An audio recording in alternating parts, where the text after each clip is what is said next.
संतोष भाई का बोलना है revenue. Sorry, I will reframe the question. GST act में सबसे इंपॉर्टेंट क्या है? सप्लाई। सब लोग अग्री करेंगे? सप्लाई का डेफिनेशन, राइट? सप्लाई का डेफिनेशन क्या बोलता है?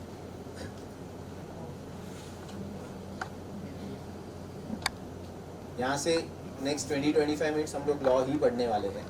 सब बोलेंगे क्या लॉ पढ़ा रहे हो, हमको सबको अच्छे अच्छा आता है, बट मैं हर रोज वापस पढ़ता हूँ। Before every session I read law. इतने सेशन लेने के बाद भी हर बार कुछ नया इंटरप्रिटेशन निकलता है, तो एक बार आज प्लीज मेरे लिए वापस लॉ पढ़ लीजिए, शायद कोई नया इंटरप्रिटेशन निकल गया। सप्लाई इंक्लूड्स, सो इंक्लूसिव डेफिनेशन है। एग्जाम्पल्स यहाँ कोट किए, इसके अलावा भी और कुछ भी सप्लाई हो सकता है, right? Everybody is on same page with me. Supply includes all forms of supply of goods or services or both, correct? Real estate transaction में गुड्स भी सप्लाई होते हैं, सर्विसेज भी सप्लाई होती है, और बोथ भी हो सकता है, राइट? रियल एस्टेट ट्रांजैक्शंस में लैंड भी सप्लाई होता है, yes? Keep that in mind, आगे इस पे एक क्वेश्चन रेज करेंगे। Such as sale, transfer, barter, exchange, very important.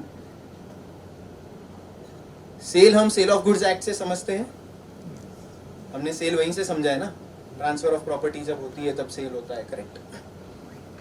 Transfer, barter, exchange, ये तीनों वर्ड्स बहुत रेलेवेंस है फॉर द सेकेंड सेशन जो सुधीर सर लेंगे। तो वहां पे ऐसे ट्रांजेक्शन्स हम देखेंगे जहां पे ट्रांसफर हो रहा है या बार्टर हो रहा है या एक्सचेंज हो रहा है। लाइसेंस, रेंटल, लीज, अगेन उनके सेशन में हम डिस्कस करेंगे लीज वाले transactions. So this is important, all of this is covered under supply. इसके आगे जो लिखा है हम लोग बहुत बार उसको इग्नोर करते हैं, वो बहुत इंपॉर्टेंट है। और डिस्पोजल मेड और agreed to be made for a consideration. जहां कंसिडरेशन नहीं है वहां सप्लाई नहीं है, ठीक है? ये हमने सबने 17 से पढ़ा है, लेकिन हम उसको बहुत बार भूल जाते हैं। So very important, for a consideration by a person, and the last line is in the course and furtherance of business, correct? In the course and furtherance of business भी नहीं रहा तो वो सप्लाई क्वालिफाई नहीं होगा, ठीक है? उसके बाद सप्लाई के जो अलग अलग लिम्स है उसमें शेड्यूल 1 है, 2 है, 3 है। ये अलग अलग लिम्स क्या बोलते हैं तो आपको पता है। Schedule 1 is transactions which will not qualify, supply 2 is which will specifically be goods और सर्विसेज, एंड देयर इज 3, ठीक है? तो हम लोग उसमें स्पेसिफिक में जाएंगे, only those which are relevant for us, ठीक है? उसके पहले सर्विसेज का डेफिनेशन नेगेटिवली वर्डेड है, means anything other than goods, correct? Business का डेफिनेशन हमने यहां देखा, in the course and furtherance of business. Business का डेफिनेशन क्या बोलता है? Any trade commerce, correct? Entry C क्या बोलती है?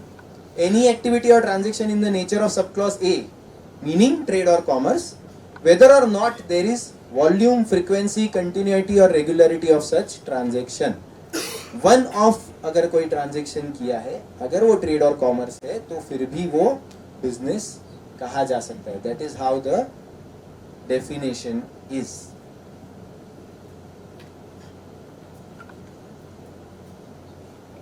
This is relevant for reverse charge, मैं इसमें नहीं जाऊंगा because this is already covered by Ravi.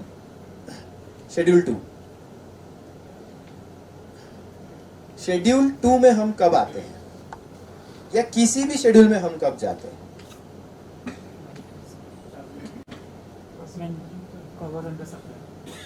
Yes. Only if it is covered in supply. So sir ने जो पॉइंट रेज किया बहुत वैलिड है और वही हमें ध्यान में रखना है। पहले हमें सप्लाई में कवर होना है, उसके बाद शेड्यूल 2 में जाएंगे ये देखने के लिए कि वो सप्लाई ऑफ गुड्स है या सर्विसेज है। अगर हम सप्लाई में ही फॉल नहीं हो रहे तो हम यहाँ नहीं जाएंगे, करेक्ट? राइट?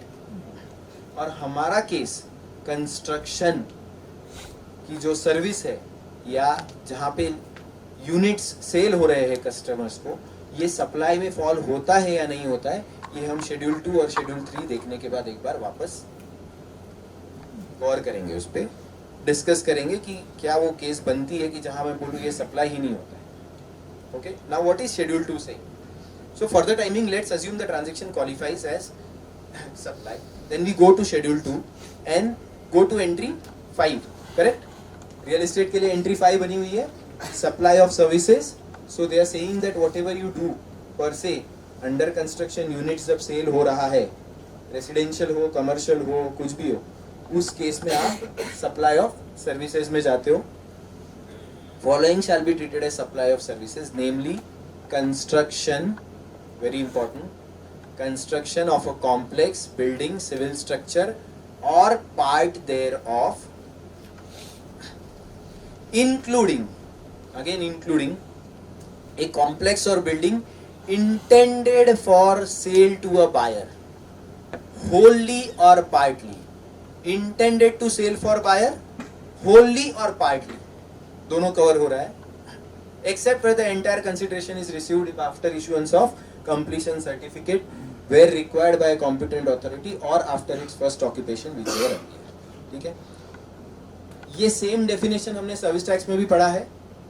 इसको हमने कैसे समझा है कि अंडर कंस्ट्रक्शन स्टेज में अगर किसी यूनिट के सामने कस्टमर ने अगर 10,000 रुपए भी दे दिए और डेवलपर ने अगर 10,000 रुपए ले लिए तो वो पूरे यूनिट पे टैक्स लगेगा. Because then except where the entire consideration is received में वो केस नहीं फॉलो होती है. राइट, ये हमने सबने इसको इसी तरह से समझा है कि अगर अंडर कंस्ट्रक्शन स्टेज में कोई बुकिंग होती है तो उस पूरे यूनिट पे जीएसटी लगेगा. Correct.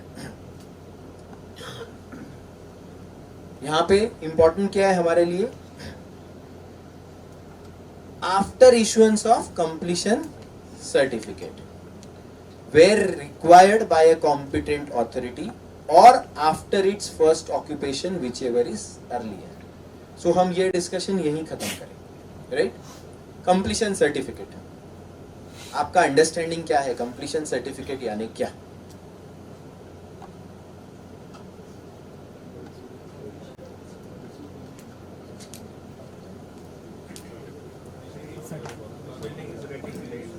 Completion certificate given by the corporation. Building is ready to use. Building is ready to use. Yes. The authority competent for a town planning authority, which can be a corporation, which can be a MADA. So you are saying by the competent authority मतलब वो competent authority जो issue करेगी वो जब issue करेगी तो वो completion certificate valid गिना जाएगा. ठीक है. ओके, अभी सर का बोलना है आर्किटेक्ट भी कॉम्पिटेंट अथॉरिटी है. So the authority is to declare that this is completed or fit for use, but the first initiation is done by the architect after his final inspection.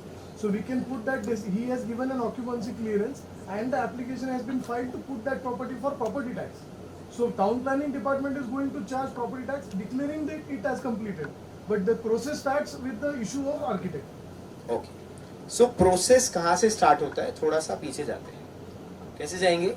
तो हम Bombay municipal corporation act समझेंगे.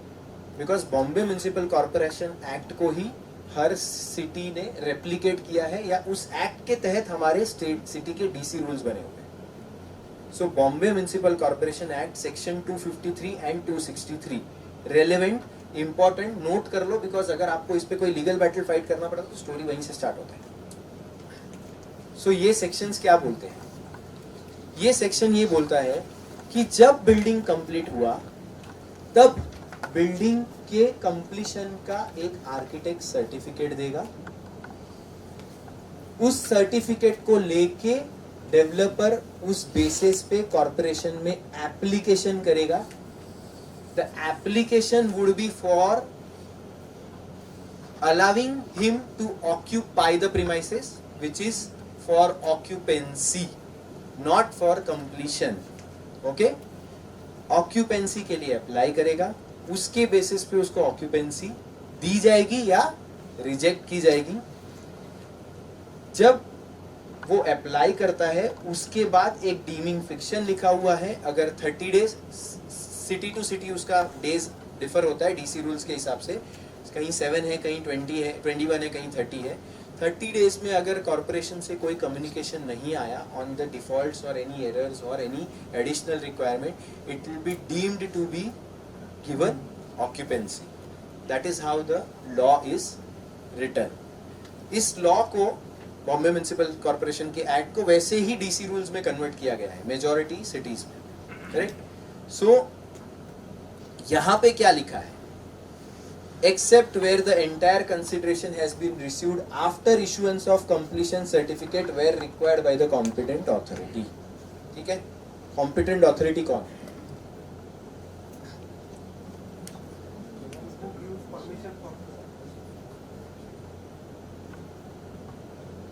See, there is a huge difference between completion certificate and occupancy certificate. हम लोग हमेशा जो corporation देता है उसको कंप्लीशन सर्टिफिकेट बोलते हैं, बट वो ऑक्यूपेंसी सर्टिफिकेट है, वो कंप्लीशन सर्टिफिकेट नहीं है. नहीं रहती सर. आपके पास अगर है फोन में तो खोल के देख लीजिए. बोगोटा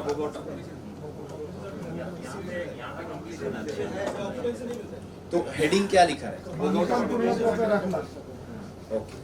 सो बॉम्बे म्युनिसिपल कॉर्पोरेशन एक्ट का जो है, और जो नासिक में भी हो रहा है या दूसरे सिटीज में, अकोला में भी हो रहा है, वहां पे वो लोग लिखते हैं वापर करण्याचा दाखला.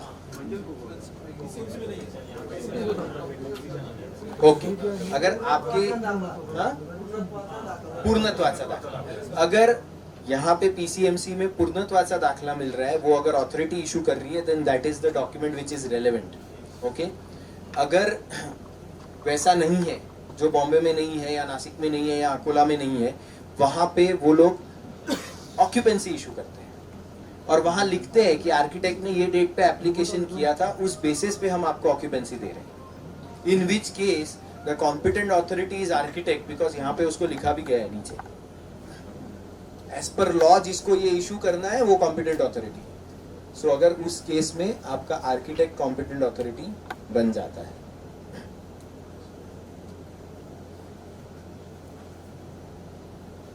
Or its first occupation, whichever is earlier.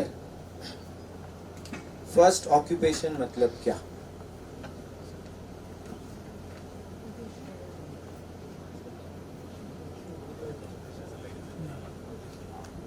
Use of the premises for their intended purpose other than the builder's activity.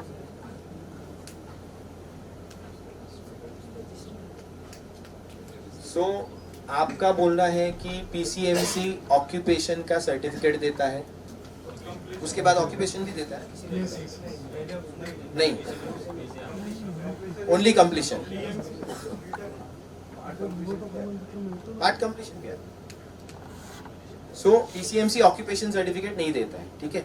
So completion certificate मिलता है. अब पीसीएमसी का कंप्लीशन सर्टिफिकेट मिलने से पहले बिल्डिंग कंप्लीट है, और अगर डेवलपर ने किसी कस्टमर को फर्नीचर फिट आउट के लिए पोजीशन दे दिया, फर्नीचर फिट आउट्स के लिए पोजीशन दे दिया, वो कस्टमर ने फर्नीचर कर लिया, उसके बाद उसने उसकी घर की वास्तु पूजा भी कर ली, हाउस वार्मिंग भी कर ली, यहाँ पे कॉर्पोरेशन में फाइल पुटअप किया है कंप्लीशन के लिए, फॉर वॉट एवर रीजन अभी आया नहीं है. इलेक्ट्रिसिटी का मीटर भी लग गया, इलेक्ट्रिसिटी बिल्स भी आने स्टार्ट हो गए. फर्स्ट ऑक्यूपेशन कभी माना जाएगा? And this is all with the assumption कि कंप्लीशन सर्टिफिकेट नहीं आया है, बिकॉज वो अगर आ गया तो हमको सेकेंड लिम में जाने की जरूरत ही नहीं है. Yes. From the first day, the intended use starts. Intended use started because his mistri who is doing the furniture work is staying from last 2 months. Using electricity bill आ रहा है, पानी यूज कर रहा है, सब कर रहा है, गैस लगाया उसने, सब यूज कर रहा है, प्रैक्टिकल हो रहा है.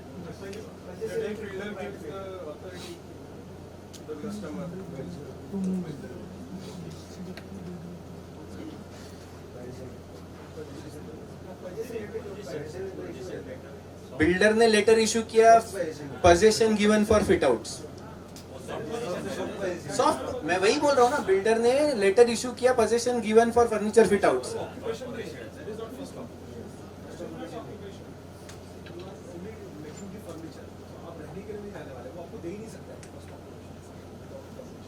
Fair point. So the point we have to discuss is, क्या इलीगल ऑक्यूपेशन भी ऑक्यूपेशन गिना जाएगा क्या? फिर that is where we are concluding. So क्या इलीगल ऑक्यूपेशन अगर किसी ने दे दिया, यानी कि कॉरपोरेशन से अभी तक परमिशन नहीं आई है, और फिर भी अगर डेवलपर ने किसी को ऑक्यूपेशन दे दिया, उसने ऑक्यूपाई भी कर लिया. For example city like Akola, completion ही नहीं आते बिल्डिंग के, आते ही नहीं, सालों से नहीं आए, तो बिल्डिंग तो लोग ऑक्यूपाई कर रहे हैं, आज भी रह रहे हैं, सालों से रह रहे हैं, सब कुछ हो रहा है. फर्स्ट ऑक्यूपेशन में कौन सा केस फिट होगा? सर आ गया ना, अभी अकोला का एग्जाम्पल है.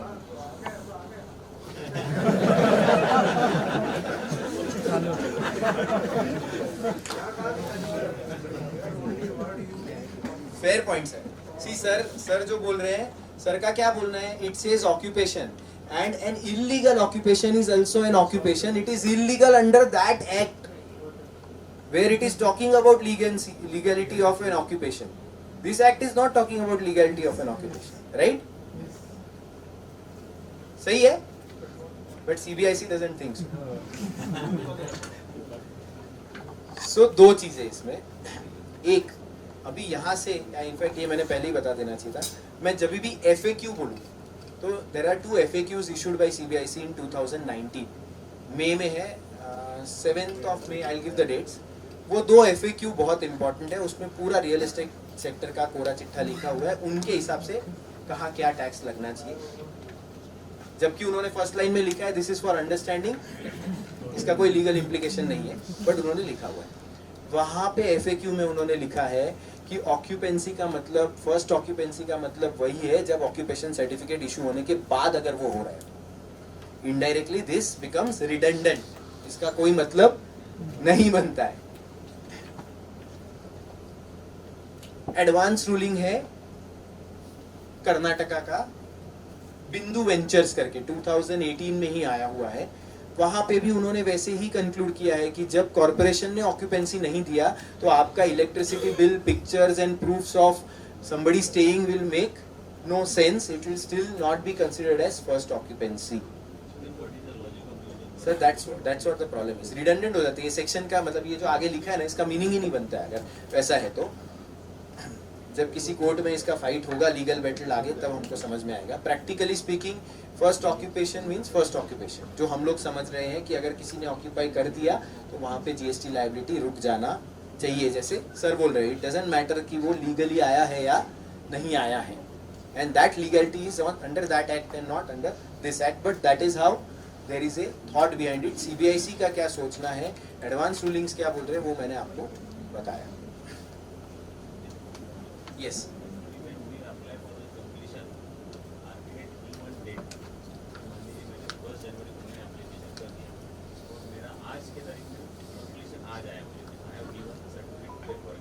By the corporation, yes. But they didn't mention that the effective date of 1st January. They don't mention that. They mention कि आपका एप्लीकेशन ये डेट का था और हमने आपको कंप्लीशन दिया.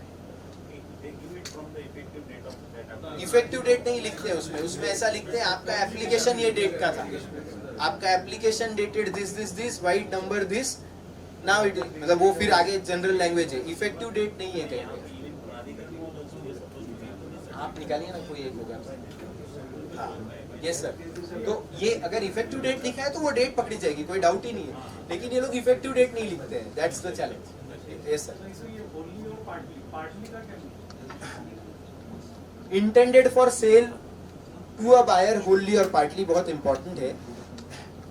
मैं 10 माले का बिल्डिंग बना रहा हूँ, नीचे के 4 माले खुद के लिए रखने वाला, दूसरे 6 बेचने वाला. Still construction service. So that's why होल्ली or partly. RERA में भी रेलेवेंस है, हम रेरा पूरा डिटेल में समझने वाले, एक भी सेक्शन नहीं छोड़ेंगे जिसका कनेक्शन GST के साथ है. सो हम वहाँ पे इसको डिटेल में डिस्कस करेंगे. यस सर, यहाँ पे सब चेयर्स खाली है बीच में, आगे आ जाओ यार, मैं आता हूँ अभी पीछे. यस बोलिए.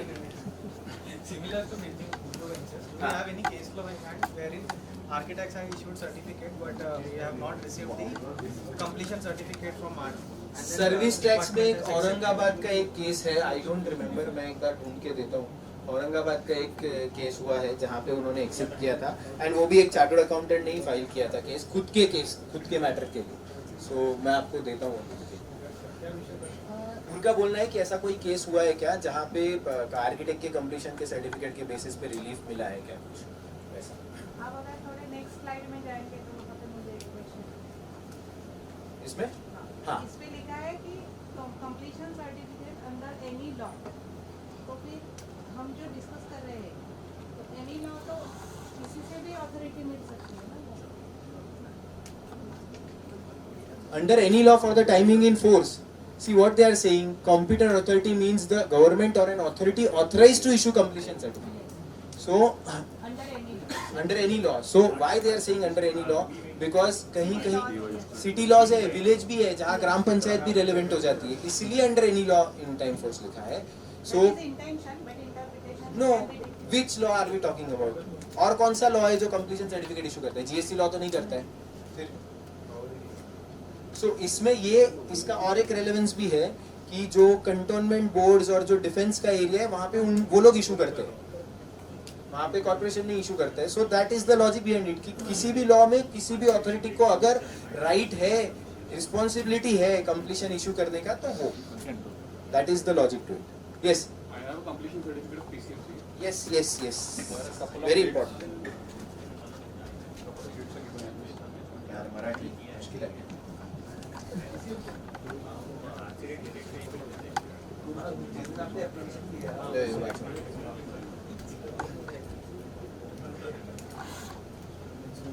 पढ़ो ना, अगर डेट है तो फिर वो लाइन करते हैं।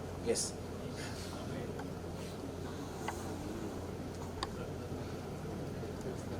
सो सर वो सर्टिफिकेट पढ़ रहे हैं, तब तक अपन आगे चलते हैं। Yes sir. Practically, which date shall be considered for this data? हाँ सॉरी, ये यहाँ पे मेरे पास कंप्लीशन सर्टिफिकेट आहे, बोगवटा पत्रक क्रमांक 77/2023। तर त्याच्यामध्ये मी जी महत्वाची लाईन आहे, मराठीत चालेल ना? त्याच्यामध्ये जी महत्वाची लाईन आहे की तेव्हा या इमारतीचे बांधकाम पूर्ण केल्यामुळे विना कन्स्ट्रक्शन तर्फे श्री अशोक दामोदर काटे यांनी अर्ज क्रमांक 16 दिनांक 29/12/2022 पासून खालील नमूद केलेल्या इमारतीचा बोगवाटा करण्यास परवानगी देण्यात येत आहे। तो पहला मजला, दूसरा मजला, तीसरा, चौथा, पांचवा। तो ये जो डेट आया वो क्या आया? नहीं, यहाँ पासून ऐसा लिखा ना उसने, ये तारीख पास से ना, दिनांक 29/12/2000 पासून खालील नमूद केलेल्या इमारतीचा बोगवाटा करण्यास परवानगी देण्यात येत आहे। मराठी बराबर है। मैं देखो क्या है, ये देखो मैं आपको वही बताऊं कि ये देखो होगा, ये आता उसने पहले क्या दिया कि मूल बांधकाम परवानगी दिनांक जो कुछ है समझो उसका नंबर अन्वय परवानगी देण्यात आली होती। वरील परवानगी प्रमाणे अर्जदार यांनी निवासी इमारतीचे बांधकाम पूर्ण केल्यामुळे विना कन्स्ट्रक्शन तर्फे श्री अशोक दामोदर काटे यांना अर्ज क्रमांक 16 दिनांक 29/12/2022 पासून खालील नमूद केलेल्या इमारतीचा बोगवटा करण्यास परवानगी देण्यात येत आहे पासून। हाँ, और यहाँ पे नीचे है हा दाखला दिनांक 3/2/2023 रोजी माझे सहीने शिक्क्यानशी दिला आहे। ये तारीख, ये डेट कब आया? 3 फरवरी को आया। और उसका इफेक्टिव डेट क्या दिया? 29/12 दिया। तो ये बीच में जो एग्रीमेंट्स होंगे उसका इम्प्लीकेशन नहीं बोगोटा वेगळा, बांधकाम पूर्णत्वाचा दाखला वेगळा, दोन वेगळे। बोगोटा इज ऑक्युपन्सी। बैक टू जो मैं बोल रहा था वो। बोगोटा इज ऑक्युपन्सी, बांधकाम पूर्णत्वाचा दाखला is completion certificate. Two different documents are issued by municipal corporation. बोगोटा ना, so that's what I am saying कि, एंड वही मुझे क्वेश्चन था कि अगर बॉम्बे म्युनिसिपल कॉर्पोरेशन एक्ट में वो लिखा है तो पूना के रूल्स अलग नहीं जा सकते। बोगोटा प्रमाणपत्र वेगळे आहे, बांधकाम exactly what I am saying हो यस आणि पीएमसी ला त्याच्यानुसारच प्रॉपर्टी कार्डची डेट पण येते की बोगोटा मिळाल्यानंतरच प्रॉपर्टी कार्ड इश्यू होतो, तोपर्यंत ते पण नाही। चलो और कंफ्यूजन बढ़ के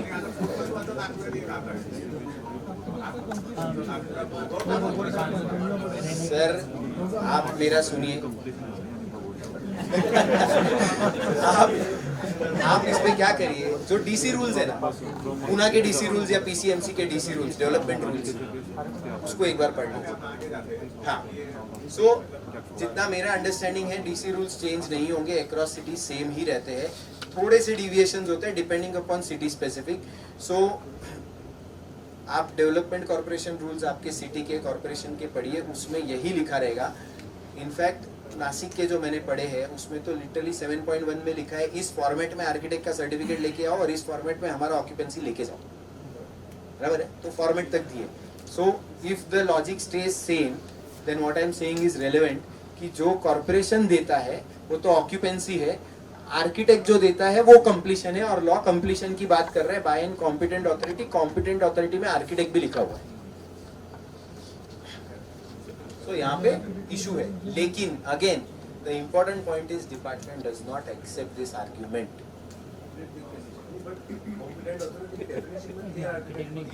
दिया हुआ है ना सर, फिर भी नहीं एक्सेप्ट करते। वो तो बोलते हैं आप कंप्लीशन सर्टिफिकेट मतलब ही ऑक्यूपेंसी, और ऑक्यूपेंसी मतलब ही कंप्लीशन, और वो भी कॉर्पोरेशन का ही चाहिए। सर ये यहाँ जो आर्किटेक्ट लिखा है that is applicable only in case where there is no competent authority. First line. Correct sir, correct. If it is not there, In architect is the authority. correct, as per the law, in place of whatever we are reading, there is no competent authority who issues completion certificate. No, corporation issues occupancy. अभी तो पढ़ा आपने, बताइए ना। है क्या? वो भी ऑक्यूपेंसी बोलता है, लिखा हुआ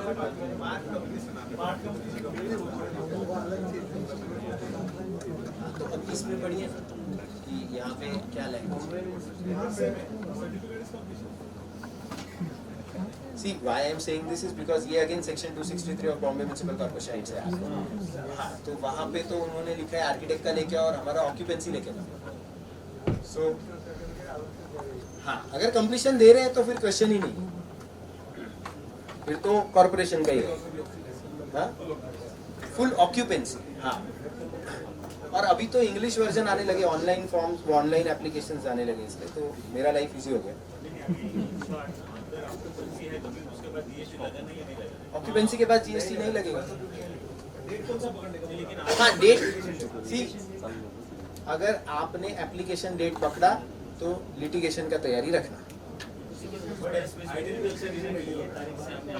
हाँ, अभी वो जो बोल रहे हैं ना कि वो भी यही बोल रहे हैं कि आपका ये तारीख से हमने आपको ऑक्यूपेशन दिया हुआ है, so it is clear, but still department में डिस्प्यूट, आप पकड़ के चलिए। सर्टिफिकेट डेट इज आप एडवांस रूलिंग फाइल कर सकते हो इसके बेसिस पे, सॉरी एडवांस नहीं, एडवांस रूलिंग। यस, आगे चले। हाँ, इसको पार्क करते हैं, चाहिए तो अपने ब्रेक में वापस इसको डिस्कस करेंगे। यस, इंपॉर्टेंट क्या है, एफएक्यू पढ़ना है और कंजर्वेटिव अप्रोच में जाना है, अनलेस एकदम तकलीफ वाला आइटम हो। महीने भर से अगर कस्टमर क्लाइंट को कोई फर्क नहीं पड़ता तो रिस्क नहीं लेना है। हाँ, अगर ऐसा है कि कॉर्पोरेशन से कंप्लीशन आ ही नहीं रहा है, 6 महीने हो गए, 1 साल हो गया, 2 साल हो गया, और उसको जेन्युइनली वहाँ पे है इशू की जहाँ अभी एक कॉल लेना पड़ेगा, there you can take a call based on the law. Okay,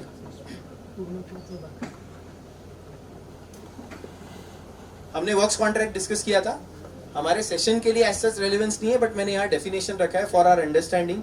works contract means a contract for building, construction, आगे बहुत सारी चीजें, of any immovable property. Building, construction of any immovable property. तो हम लोग जो कंस्ट्रक्शन सर्विस डिस्कस कर रहे थे पहले वाले इसमें, कंस्ट्रक्शन ऑफ अ कॉम्प्लेक्स, वो ऑटोमेटिकली इसका पार्ट बन गया, correct. So works contract is a bigger definition जिसके अंदर सबसेट बन के कंस्ट्रक्शन सर्विस आ रही है। Next, schedule 3। Yes sir,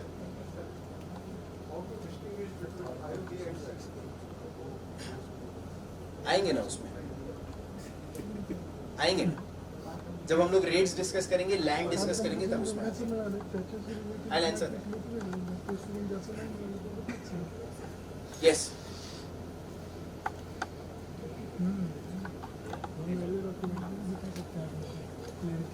Schedule 3. Activities or transactions which shall neither treated neither as supply of goods nor as supply of services. Very important. Sale of land.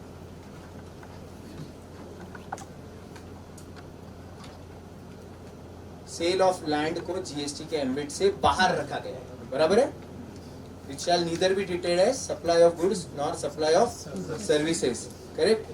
Sale of land is outside GST and sale of this is subject to schedule clause B of para 5 of schedule 2 जो हमारा entry था under construction वाला. Cell of building यानी वो entry में under construction में अगर booking नहीं हुआ है तो यहाँ आ जाएगा, यानी sale of a completed building is out of GST. Correct? Now the important point for us is GST law में सेल को डिफाइन नहीं किया है.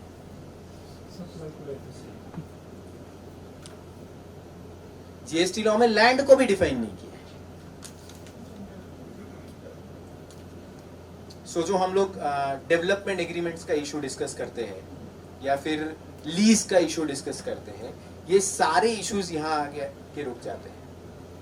What is sale and what is land.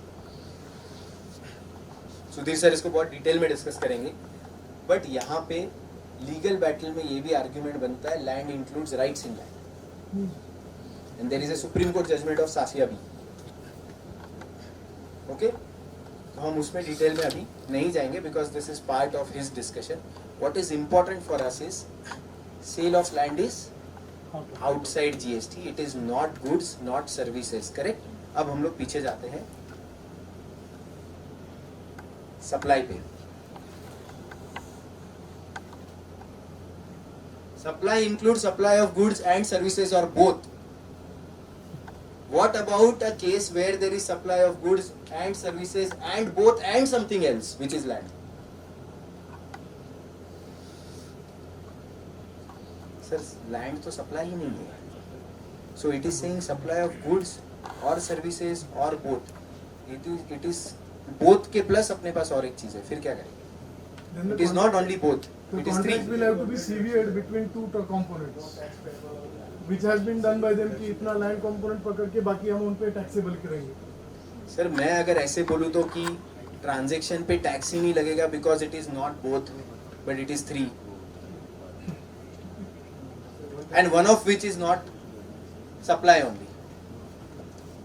So can I take a stretched argument to say that because land is not subject to GST and land is not a supply only, what I am doing in this case is supply of goods and services and land, so which is not falling here. Sir, there are two different words which have not been highlighted: disposable made or agreed to be made. So I am disposing my material and services with that line. Correct. That also It doesn't can matter, attract the activity. but the first thing, see मैं cell भी कर रहा हूँ ना, transfer भी कर रहा हूँ, सब नीचे के लिम सब फुलफिल कर रहा हूँ, बट पहले तो ये होना चाहिए ना सप्लाई ऑफ गुड्स और सर्विसेज. ये सब कब आता है? ये सेकंड, मतलब 4 बुलेट्स है उसमें सब टिक होने चाहिए. First bullet is supply of goods और services or both. So here I am not doing both, I am doing 3. So multiple is There is an aggressive stressed argument saying that transaction is not itself taxable because there is supply of goods and services and land is not a supply only. It has to be only goods or services or both, not 3 things. Stressed argument है. मैं advocate नहीं हूँ, मैं argument नहीं लेता हूँ. I am just putting it on the floor. क्योंकि straight argument valid नहीं होगा, क्योंकि अगर हम लोग अपार्टमेंट सर एडवोकेट रहेंगे तो कर देंगे इसको. सर अपार्टमेंट सोसाइटी स्ट्रक्चर को डिसाइड करते हैं तो I am not selling the land to the flat buyer, I am transferring. Sir apartment association बनाएंगे तो फिर तो 7/12 पे हर एक कस्टमर का नाम और स्टेप बाय स्टेप है. पहले आप कुछ भी ब्लैंक हो जाए और पहले फर्स्ट सप्लाई का ये डेफिनेशन देखो and then go into schedule 2 कि whether it's a good or services. Correct. तो वो बाद में आएगा सेकंड. हम शेड्यूल 2 में तो जा ही नहीं रहे ना. हम शेड्यूल 2 में तो जा ही नहीं रहे. में जा रहे. डायरेक्ट पहले ये देखेंगे सप्लाई का definition and then will go whether it is. So आप क्या बोल रहे हैं कि land is a supply of service but by way of an exclusion it is not a service. Okay, fair point. नीचे जाए, हाँ एक्सक्लूड किया उससे पीछे थोड़ी जाएगा. Correct, sir. I am with you on that. I am asking my clients to pay tax. They are paying also. I am just giving a stretched argument कि इस direction में भी law जा सकता है.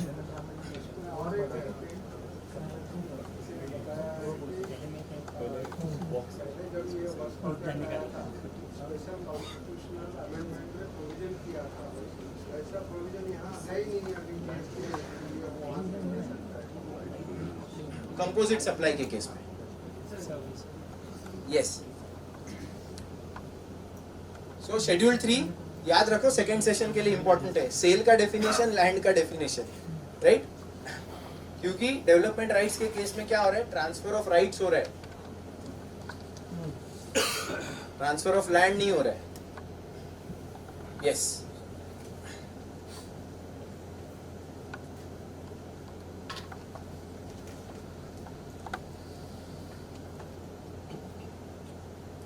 सो इफेक्टिवली जब एक यूनिट सेल होता है तो उसमें क्या क्या जाता है? Goods, services and land, right? Customer के पास इन वन फॉर्म और इन अनदर फॉर्म लैंड जाता है. कैसे जाता है? अनडिवाइडेड शेयर ऑफ लैंड जाता है, right? So how is the real estate sector taxed? उस पर टैक्स कैसे लग रहा है? तो लॉ में कैसे उसका फ्लो आ रहा है? सप्लाई की डेफिनेशन में सेल, ट्रांसफर, एक्सचेंज, बार्टर को कवर किया हुआ है, करेक्ट? सप्लाई ऑफ गुड्स और सर्विसेज और बोथ कवर किया है. शेड्यूल 2 में स्पेसिफिकली उन्होंने लिखा है कि construction and sale before completion will be supply of service, right? Schedule 3 में उन्होंने कंप्लीटेड यूनिट्स और सेल ऑफ लैंड को आउट ऑफ जीएसटी परव्यू कर दिया है. नेक्स्ट 11 ऑफ 2017 जो रेट नोटिफिकेशन है, वहां पे उन्होंने कंस्ट्रक्शन, ये जो हमने अभी डिस्कस किया कि when A construction is done and there is a sale of unit in under construction stage, which is when you receive money before completion, उस एंट्री को वैसे के वैसे नोटिफिकेशन में लिखा हुआ है और उस एंट्री के तहत वहां पे रेट लिखा हुआ है. So taxing rate is coming out from 11 of 2017 as amended from time to time. वहां पे उन्होंने उस रेट एंट्री के नीचे एक ब्रैकेट में लिखा है for valuation refer para 2, correct? वहां पे उन्होंने क्या किया? रेट एंट्री के नीचे लिख दिया फॉर वैल्यूएशन रेफर पैरा 2. ये पैरा 2 क्या बोलता है? Which is very important. And अब हम लोग धीरे धीरे वैल्यूएशन, टाइम ऑफ सप्लाई की तरफ जा रहे हैं. तो हमने ये समझ लिया कि इस सेक्टर पे टैक्स कैसे लग रहा है. अब देखेंगे रेट नोटिफिकेशंस में इसकी टैक्सेबिलिटी कहाँ से आ रही है. सो सर, आपका जो क्वेश्चन था कि वर्क्स कॉन्ट्रैक्ट और कंस्ट्रक्शन हम डिफरेंशिएट कैसे करेंगे, तो रेट नोटिफिकेशन में उन्होंने स्पेसिफिक जो 5B की एंट्री है, 5B की जो लैंग्वेज है वो वैसे के वैसे रेट नोटिफिकेशन में उन्होंने स्ट्रेच की. यस.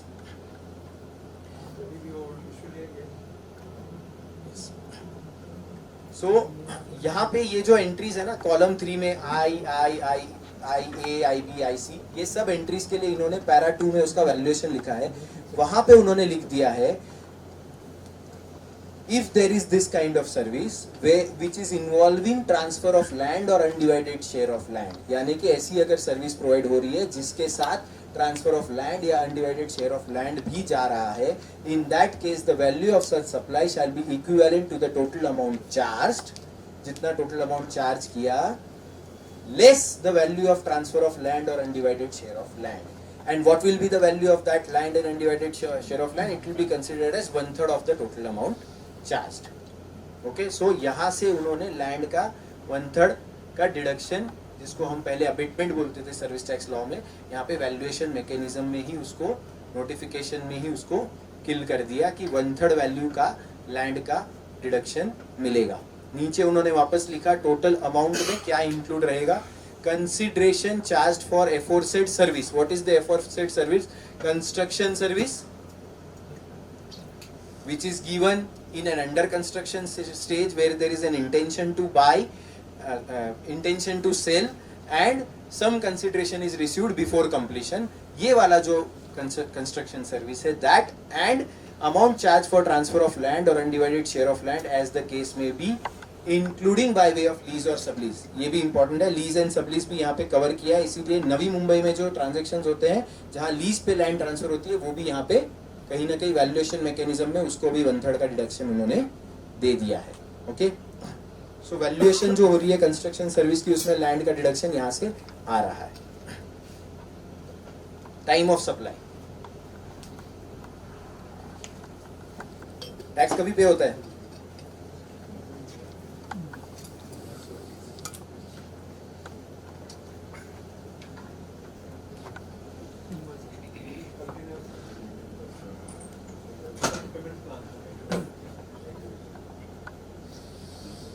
दो सिनारियो देखते हैं, आप बताओ टैक्स कभी पे होगा।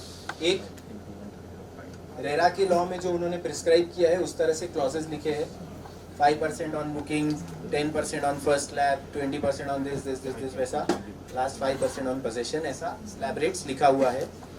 इस टाइप के एग्रीमेंट में कस्टमर वो जो डिमांड्स रेज होगी या नहीं होगी या जैसे भी होगी वो जब भी पैसे देगा, ये एग्रीमेंट के तहत जीएसटी कभी पे होगा? On the date the demand notice is issued or on the date of payment, whichever is earlier. So demand notice will be treated as invoice for this purpose. Yes, milestone जो भी लिखे हैं document में वो that is the date of completion this issue और whichever is payment received whichever is earlier. Demand letter issue किया नहीं किया that is there level, because architect बोलता है कि कंप्लीट हो गया, डिमांड लेटर कभी भेजेंगे नहीं तो इसका मतलब काम ड्यू होगा, ऐसा कभी नहीं होगा। So I think completion of the milestone और payment whichever is received whichever is earlier. Any other thought? सब लोग अग्री कर रहे हो इस पे? Everybody agrees? So are we saying the first line contractual due date? फिर कॉन्ट्रैक्ट में जो डेट लिखी है कि जब प्लिंथ हो गया तब उसका टैक्स ड्यू हो गया, right? But then we'll have to note the dates of this plinth and first slab and other slab from some competent authority, and that will be referred every time. Plinth का तो आपको corporation में application करना है, plinth certificate भी लेना है। Everybody is on this page? कितने डेवलपर्स फॉलो करते हैं? The RERA format also allows you to deviate from their standard format provided we So- specify. so- So if I alternately give a mechanism stating that in case any agreement is done after a certain stage of working and I issue a bulk notice, that Sir, bulk notice date will be treated. Law says as per contract. हाँ. Contract between you and your customer, Yes. not the standard RERA agreement. I am just referring to that कि उसके तहत से उस तरीके से अगर agreement बनाया तो क्या होगा, ठीक है? So it has to be as per contract with your customer. Okay? कितने डेवलपर्स फॉलो करते हैं? Mostly.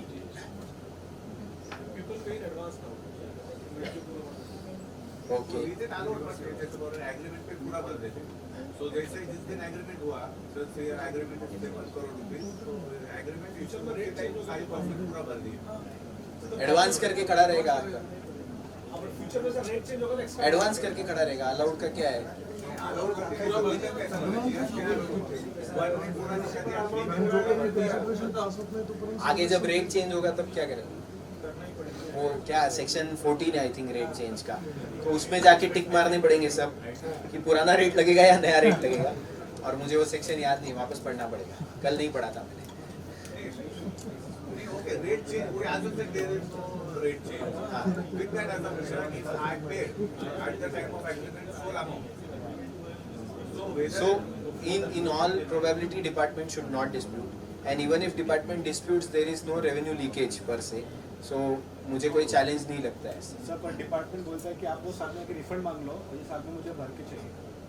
मांग सकता है ना, तो मैं वही बोल रहा हूँ ना, there is no revenue leakage per se. तो इट हैज हैपेंड, हम लोग देखा है। इट इज पॉसिबल, होने को तो हो सकता है। अभी मेरे को एक ऑफिसर वही बोल रहा था, बोले आप एक प्रोजेक्ट का क्रेडिट कैरी फॉरवर्ड कर रहे हो, अगले प्रोजेक्ट में यूज नहीं कर सकते, लॉ में कहीं रेस्ट्रिक्शन नहीं है। So will not go into input side, तो डिपार्टमेंट तो कुछ भी डिस्प्यूट कर सकता है, that is okay. Yes, so coming back to the question कि कॉन्ट्रैक्चुअल ड्यू डेट के हिसाब से आपको लायबिलिटी ट्रिगर करनी है, ठीक है? अब ये वो डेवलपर था जिसका प्रोजेक्ट बड़ा है, जिसको रेरा में रजिस्टर करना था, उसने वो सब कंप्लायंस कर दिया है। अब ऐसा डेवलपर है जिसके सिर्फ 7 ही यूनिट है, उसका एरिया भी 500 स्क्वायर मीटर के नीचे है, छोटा प्लॉट है, 7 यूनिट है, ठीक है, उसने एग्रीमेंट में मराठी में एग्रीमेंट बनाया, लिख दिया वेळोवेळी पैसे द्यायचे है ना, वैसे भी होते हैं। आप आउटस्कर्ट्स में ना जाओगे तो वैसे डेवलपर रहते हैं।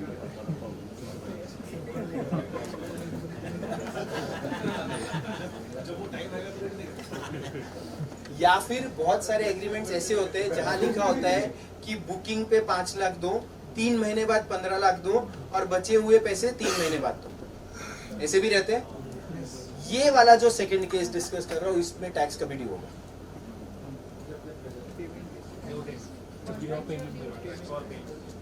And what will be the contractual due date in this case? Agreement का एग्जीक्यूशन से वो पीरियड गिनना है। And what is specified in the agreement, so कभी ड्यू होगा। At that date, so after 3 months, correct, after so 4 आपका बोलना है कि जब बुकिंग का 5 लाख आ जाएगा, वो तो आ ही जाएगा उसी डेट पे, तो तब ड्यू होगा। उसके 3 महीने बाद 15 लाख पे वापस जीएसटी ड्यू हो जाएगा, वो दे या ना दे, it doesn't matter, right. So again contract में जो लिखा है उसके हिसाब से जीएसटी लायबिलिटी ट्रिगर होगा, राइट। तो ओनली चैलेंज इज वेळोवेळी वाले में पैसा आता है तभी तो भरता ही है, डेवलपर को इशू ही नहीं है पैसा आने पे भरने पे, इशू तब है जब पैसा नहीं आता है तब। Okay, time of supply everybody is okay, yes. अभी रेरा एक्ट समझते हैं, एंड वाई रेरा एक्ट समझना है, बिकॉज रेरा एक्ट को एज इट इज उन्होंने जीएसटी लॉ में रेप्लिकेट किया हुआ है।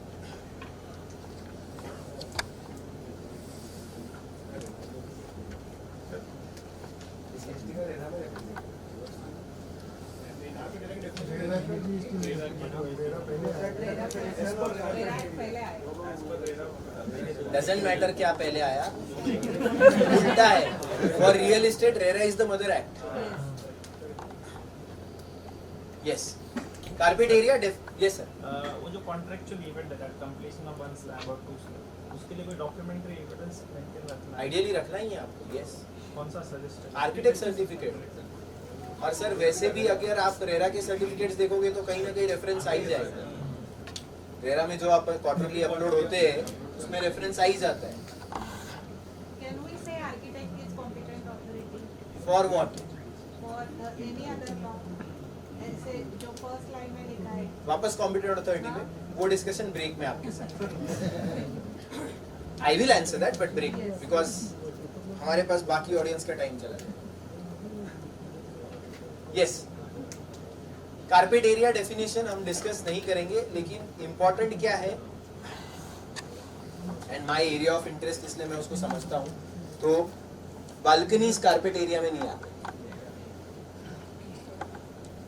ये जो लाइन है ये कारपेट एरिया है,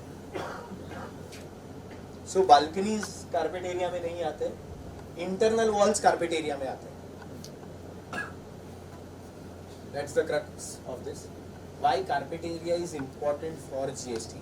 GST में हर जगह पे जहाँ भी एरिया लिखा है वहाँ पे उन्होंने carpet area as per RERA लिखा हुआ है। Carpet area as per RERA is important. आपको बिल्डर अगर नॉर्मल एरिया दे देगा तो वो बालकनी जोड़ के देगा, वो तो पार्किंग भी जोड़ के देगा, ठीक है। तो वो एरिया आपके कैलकुलेशंस को नहीं चलेगा, सब गड़बड़ हो जाएगा। You have to take RERA carpet area. Ideally आज के सिनेरियो में जो सैंक्शनड प्लान होता है कॉर्पोरेशन का, उस पे रेरा कारपेट एरिया ही लिखा हुआ होता है। आप उसको क्रॉस कंफर्म करने के लिए आर्किटेक्ट से भी एक सर्टिफिकेट लेके रखो कि ये रेरा कारपेट एरिया है unit wise. Yes, there is a differentiation between the RERA carpet area defined by the central law and the Maharashtra law. So the enclosed balcony. we will not go into that. We will only follow what the architect in the sanction plan is saying. See, आपको तो paper जोड़ना है। आपको क्या जोड़ना है? GST authority क्या मांगेगा? Official paper. आपके पास सैंक्शन प्लान पे रेरा एरिया लिखा है, आर्किटेक्ट उसको कंफर्म कर रहे हैं। Are you the authority to check carpet area? I take what there is an authority who is competent to do that. So let him understand central and state RERA Act and give a certificate what according to him is right. We will follow what he is giving. Agreement में कैसे लिखते हैं पता है क्या? Agreement में ऐसे लिखते हैं RERA carpet area this much plus balcony this much plus parking this much. वो आगे का सब इग्नोर करता है। हमको तो रेरा कारपेट एरिया से मतलब है, because that is how GST law is से। जीएसटी लॉ में जहां भी एरिया वर्ड यूज हुआ है वहां पे कारपेट एरिया लिखा है, और जहां भी कारपेट एरिया लिखा है वहां लिखा है carpet area as per RERA. And that's why I am saying आप आर्किटेक्ट का सर्टिफिकेट। चले आगे। Yes, very important, very very very important. और इसीलिए मैंने बोला था कि जो जीएसटी रेरा में प्रैक्टिस नहीं करते उन्होंने एटलीस्ट रेरा लॉ को समझ लेना है from the perspective that it will impact your GST access. Project means real estate project. So GST law में 2019 में जो चेंजेस हुए रियल एस्टेट सेक्टर के लिए, ये sir Query was regarding the previous question. I'm very sorry to take it back. That 60 square meters and We will come to that. 1.5%. It हाँ. was regarding that only, na? The will come to that. Rates जब discuss करेंगे 60-90 दोनों discuss करेंगे। सो GST law में जब 2019 में changes हुए तब उन्होंने हर जगह पे रेफरेंस दे दिया रेरा एक्ट का, और वहां से डेफिनेशंस पिकअप किए। तो कौन से डेफिनेशंस पिकअप किए? तो रेरा कारपेट एरिया, वैसे ही उन्होंने हर जगह पे प्रोजेक्ट लिख दिया और फिर प्रोजेक्ट को डिफाइन किया project as per RERA. And what is project as per RERA? Project means real estate project. And what does it mean? It means this, which means development of building consisting apartment X, Y, Z, बहुत कुछ लिखा हुआ है. Conversion of existing structure, development of plots, all of that. But the important point here is for the purpose of selling all or some of the apartments or units. Important point क्या है? For the purpose of selling some of the apartments or units. तो जहाँ cell का intention है वहाँ पे वो project qualification में, प्रोजेक्ट की डेफिनेशन में बैठता है। Second point again very important, जो नीचे रेड कलर में लिखा हुआ है, ये आप सबको इम्पैक्ट करेगा अगर आपने मिस कर दिया तो। ये क्या बोलता है? ये बोलता है कि अगर किसी प्रोजेक्ट का रजिस्ट्रेशन फेजेस में हो रहा है, मान लो A, B, C, D, E 5 wings है एक कॉम्प्लेक्स के, और A और B विंग का रजिस्ट्रेशन आपने पहले लिया, C और D का बाद में लिया सेकेंड फेज में, E विंग का, और प्लस वहां पे थोड़ा सा कन्वीनियंस शॉपिंग भी निकाला हुआ था, वो कन्वीनियंस शॉपिंग को E के साथ क्लब किया और उसका रजिस्ट्रेशन अलग से लिया, right? So there are 3 registrations for RERA phase wise. ये तीनों registration for the purpose of GST will be 3 different projects. Very important, and this is actually a planning which can be done with your developer at the start of the project, कि आपको phase wise registration कैसे लेना है ताकि आपका total project का area qua that project which you do as a phase wise registration results into what. So हम आगे देखेंगे, जब रेट्स देखेंगे तो रेट का इम्पैक्ट डायरेक्ट चेंज हो जाता है इसकी वजह से। सो वेरी इंपॉर्टेंट कि how you register under RERA will give an answer to what is your GST rate. So phase wise registration के लिए ये बहुत ज्यादा इंपॉर्टेंट है। Promoter, the person who constructs or converts an existing building or part thereof into apartments for the purpose of selling or some or all or some of the apartments. So यहाँ पे primary condition क्या है? The intention is for the purpose of sale. This is very important. Second session में जब Sudhir sir discuss करेंगे, क्योंकि यहाँ पे सारी डेवलपमेंट एग्रीमेंट्स, लीज एग्रीमेंट्स में रिवर्स चार्ज मैकेनिज्म प्रमोटर पे इम्पैक्ट होता है, तो वहां हमें ये ध्यान में रखना पड़ेगा कि प्रमोटर उसको बोला जाता है where there is an intention to sell. और अगर आपका इंटेंशन टू सेल है तो रेरा आपको बोलता है आपको प्रोजेक्ट को रजिस्टर करना है, उसके बगैर आप आपका वो इंटेंशन, एडवर्टाइजमेंट, वो सब सेल, कस्टमर का एडवांस बुकिंग्स, ये सब आप नहीं ले सकते हो, right? So this is all connected. If you qualify promoter then RCM kicks in. Sir will discuss that in detail. What is important for us to understand the definition of promoter?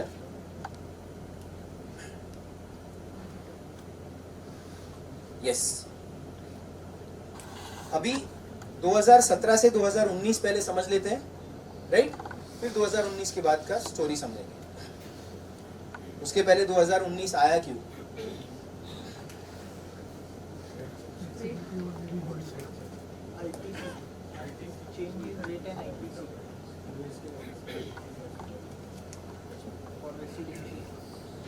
clarification. Without ITC dispute कम करना है, right? So there have been n number of representations by the associations to the government.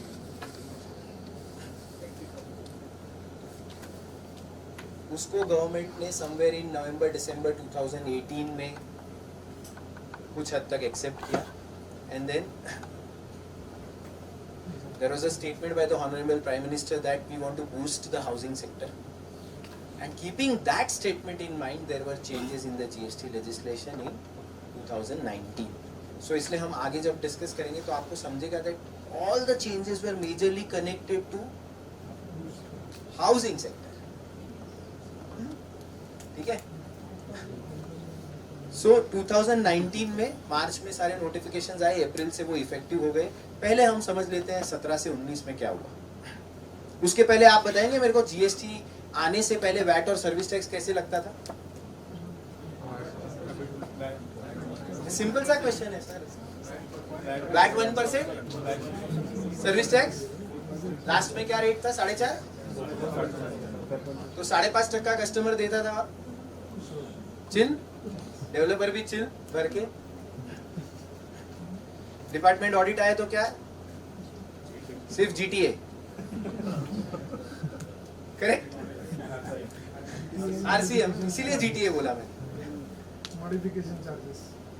If there are any modifications, that charges will come. Specifics तो अलग हो गया, but generally there is nothing per se, right? Now came 2017 GST law आया, 360 degree change हो गया.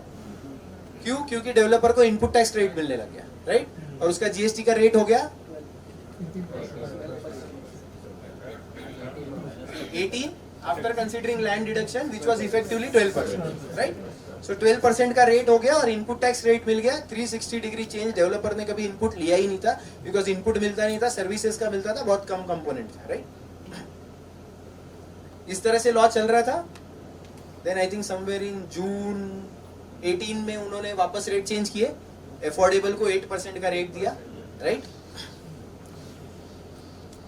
ये story मार्च 19 तक चलता रहा.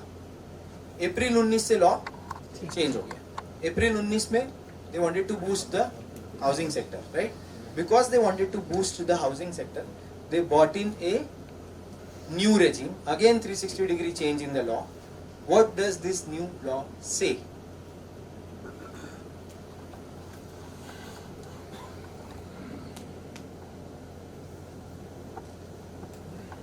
न्यू लॉ बोलता है आपको कम रेट से टैक्स भरना है, बट उसके साथ कंडीशंस है. कंडीशंस क्या है? आपको इनपुट टैक्स क्रेडिट नहीं मिलेगी. तो कंडीशन ऐसी है कि नहीं मिलेगी. ऐसी नहीं है कि ये रेट चाहिए तो ये इनपुट नहीं लेना. नोटिफिकेशन वैसे ही लिखा है, ये रेट, इसके सामने ये कंडीशन. अगर मुझे ये रेट नहीं चाहिए तो अगर मैं ये कंडीशन नहीं फुलफिल करता हूं तो मैं ये रेट नहीं लेता हूं. फिर मैं जनरल रेट में जाऊं क्या? Strictly technically speaking, yes, but that is not the intention of the law, right? Restaurants के केस में ऑलरेडी उस पर लिटिगेशन है. सिमिलर इशू यहाँ भी है, हम उसको साइड में पार्क करते हैं, ठीक है? सो नए रेट्स आए जिसके साथ कंडीशन आई इनपुट टैक्स क्रेडिट नहीं मिलेगी. दूसरी कंडीशन आई कि आपको 80% प्रोक्यूरमेंट रजिस्टर्ड पर्सन से करने हैं, राइट? ये दो basic condition. And third is जो भी आपका आउटपुट लायबिलिटी बनेगा वो आपका कैश लेजर से, चालान से पे होना चाहिए. ये 3 कंडीशन के साथ नई रेजिम आई, करेक्ट? अब ये नई रेजिम आई तो जो ऑनगोइंग प्रोजेक्ट्स से उनके साथ क्या होगा? जो प्रोजेक्ट्स पहले से चल रहे थे, 17 से या प्रॉब्ली 15 से चल रहा हो और वो 19 में भी ऑनगोइंग है, या फिर जो 18 में स्टार्ट हुआ और 19 में ऑनगोइंग है जब ये स्कीम आई, तो उनका क्या होगा? तो उनके लिए ट्रांजिशन पॉलिसी बनाई. ट्रांजिशन पॉलिसी में डिफाइन कर दिया कि ऑनगोइंग प्रोजेक्ट किसको बोलेंगे, और उस प्रोजेक्ट को ऑप्शन दिया कि आप एक तो पुराने रेट्स में कंटिन्यू कर सकते हो या नए रेट्स को ऑप्ट कर सकते हो, करेक्ट? हम उसकी डेफिनेशन में नहीं जाएंगे क्या ऑनगोइंग प्रोजेक्ट क्वालिफाई होता है, बट अगर ऑनगोइंग प्रोजेक्ट क्वालिफाई हुए तो आपको मई 19 तक एक एनेक्सचर में सबमिशन करता था. फिर कुछ 7-8-10 दिन का उसको एक्सटेंशन भी दिया था उन्होंने, जिसके तहत आपको इन्फॉर्म करना था कि हम पुराने रेट्स में जा रहे हैं. अगर आप उस फॉर्म को नहीं भरते हो तो आप इफेक्टिवली ऑटोमेटिकली नए रेट्स में आ जाते हो।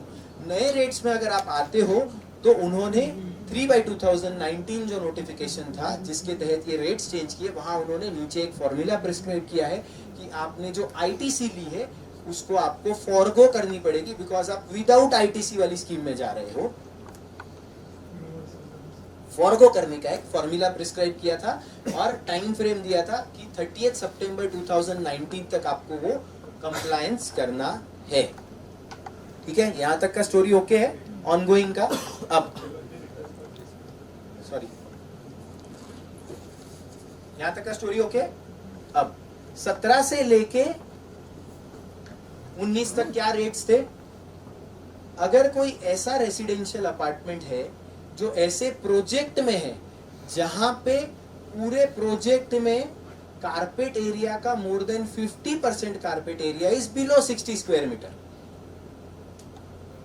वेरी इंपॉर्टेंट, अगर कोई ऐसा प्रोजेक्ट है जहां पे टोटल प्रोजेक्ट का कारपेट एरिया में से more than 50% is below 60 square meter, वैसे प्रोजेक्ट के लिए उस यूनिट के लिए रेट दिया गया था 8%। ये जून या आई थिंक जून 2018 में आया था, जून या दिसंबर, I don't remember, June 2018 mostly. So जैन 18 में आया था। लिखा है हाँ, yes. देखो मेरे को याद नहीं रहता इसलिए लिखता है। So that is 8% effective rate. इसको उन्होंने अफोर्डेबल की तरीके से डील किया था कि छोटे यूनिट्स है तो उसको 8% का जीएसटी, गवर्नमेंट स्कीम्स थी उसके लिए एलआईजी एमआईजी ये सब के लिए 8%, बाकी सबके लिए general rate was 12%। Commercial apartments के लिए 12% इनपुट टैक्स क्रेडिट मिलेगा। करेक्ट? ये जो नोटिफिकेशन के रेट्स लिखे हैं ये सेम स्कीम चली 17 जुलाई 2022 तक, अगर आपने ऑनगोइंग में एप्लीकेशन किया है और आपको ओल्ड रेट्स कंटिन्यू करने थे तो। Correct? So, if your client had opted for an old scheme saying I want to continue with ITC and go with old rates, then till 17 July 2022, these were the rates applicable. Come 18 July 22, क्या किया उन्होंने? 18 जुलाई 22 को क्या किया? Government works contract का rate 18 कर दिया ना, 12 का, राइट? तो वहां जब नोटिफिकेशन चेंज किया तो उन्होंने ये एंट्री भी चेंज कर दी। जो 8% वाली एंट्री थी वो सारी 12 में चली गई, यानी कि वो प्रोजेक्ट, उसमें के वो यूनिट्स जो कभी अफोर्डेबल हुआ करते थे मार्च 19 तक, और उन्होंने ऑप्ट किया था कि मुझे सेम रेट कंटिन्यू करना है, उनको वो रेट सिर्फ 17 जुलाई तक ही मिला। इफेक्टिव 18 जुलाई वो 12% में चलेगी। लेकिन ना मिस हो गया, but that is how it is. I don't think that was the intention, because 8% continue होना चाहिए था, बिकॉज वो कंटिन्यू होगा इसी होप से वो ऑनगोइंग में गए थे। अब अगर उसको 12 के नजरिए से देखोगे तो शायद उसको फिजिबिलिटी भी चली गई कि उसने ऑनगोइंग में क्यों ऑप्ट किया, but that is how it is. Now March 19, yes,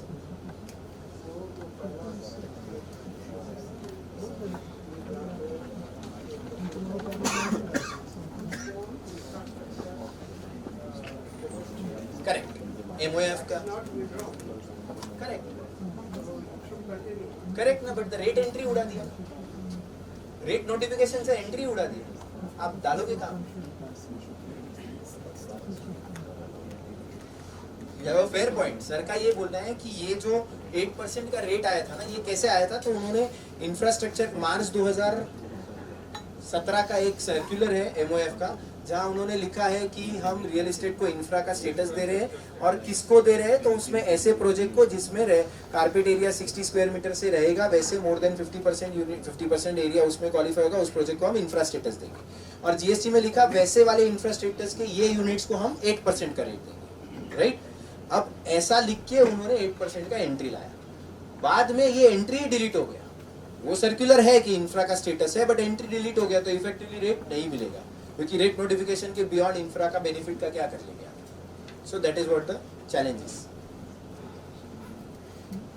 now 1 अप्रैल 2019 को आ जाते हैं, राइट? 29 मार्च 2019 को बहुत सारे नोटिफिकेशंस आए, फिर उसके कॉरिजोंडम भी आए, फिर उसके FAQs भी आए आगे, तो which were all effective from 1st April 2019. With an intent to boost the housing sector, the notifications were out. Before that, we will understand these two concepts because those are important in the notification, right? Notification में जहां rates लिखे हैं उसके साथ ये दो concepts लिखे हैं, जिसमें उन्होंने क्या बताया कि हम किसी प्रोजेक्ट को रेसिडेंशियल रियल एस्टेट प्रोजेक्ट बोलेंगे और किसी प्रोजेक्ट को सिर्फ रियल एस्टेट प्रोजेक्ट बोलेंगे. तो किसको रेसिडेंशियल रियल एस्टेट प्रोजेक्ट बोलेंगे? Such a project in which the carpet area of commercial is up to 15% of the total carpet area of that project. Such a project will be known as a residential real estate project. So उसमें major component residential है, इसलिए हम उसको residential real estate project बोलेंगे. And everything other than that will be a real estate project. For example, अगर ऐसा project है जिसमें 1 लाख स्क्वायर फीट हो रहा है और वहाँ 10,000 स्क्वायर फीट कमर्शियल है, 90,000 square feet is residential, it will B A residential real estate project, RREP. Same इसमें अगर 1 लाख स्क्वायर फीट बन रहा है, 50,000 commercial, 50,000 residential, then it will be REP, a real estate project, right? इसके basis पे rates decide होंगे, correct? अब उसके पहले ये कंसेप्ट भी समझ लेते हैं, विच इज अफोर्डेबल का. सो अफोर्डेबल रेसिडेंशियल यूनिट का भी डेफिनेशन आया. ये क्या बोलता है? सबसे पहले तो ये समझ लो, it is affordable residential unit. तो कमर्शियल को इसका कोई रेलेवेंस नहीं है, ठीक है? A residential unit having a carpet area of 60 square meters in metro and 90 square meters in non-metro. Pune falls under non-metro. And having a gross amount of up to 45 lakhs. ये दोनों conditions fulfill हुई तो वो affordable residential apartment बन जाएगा, right?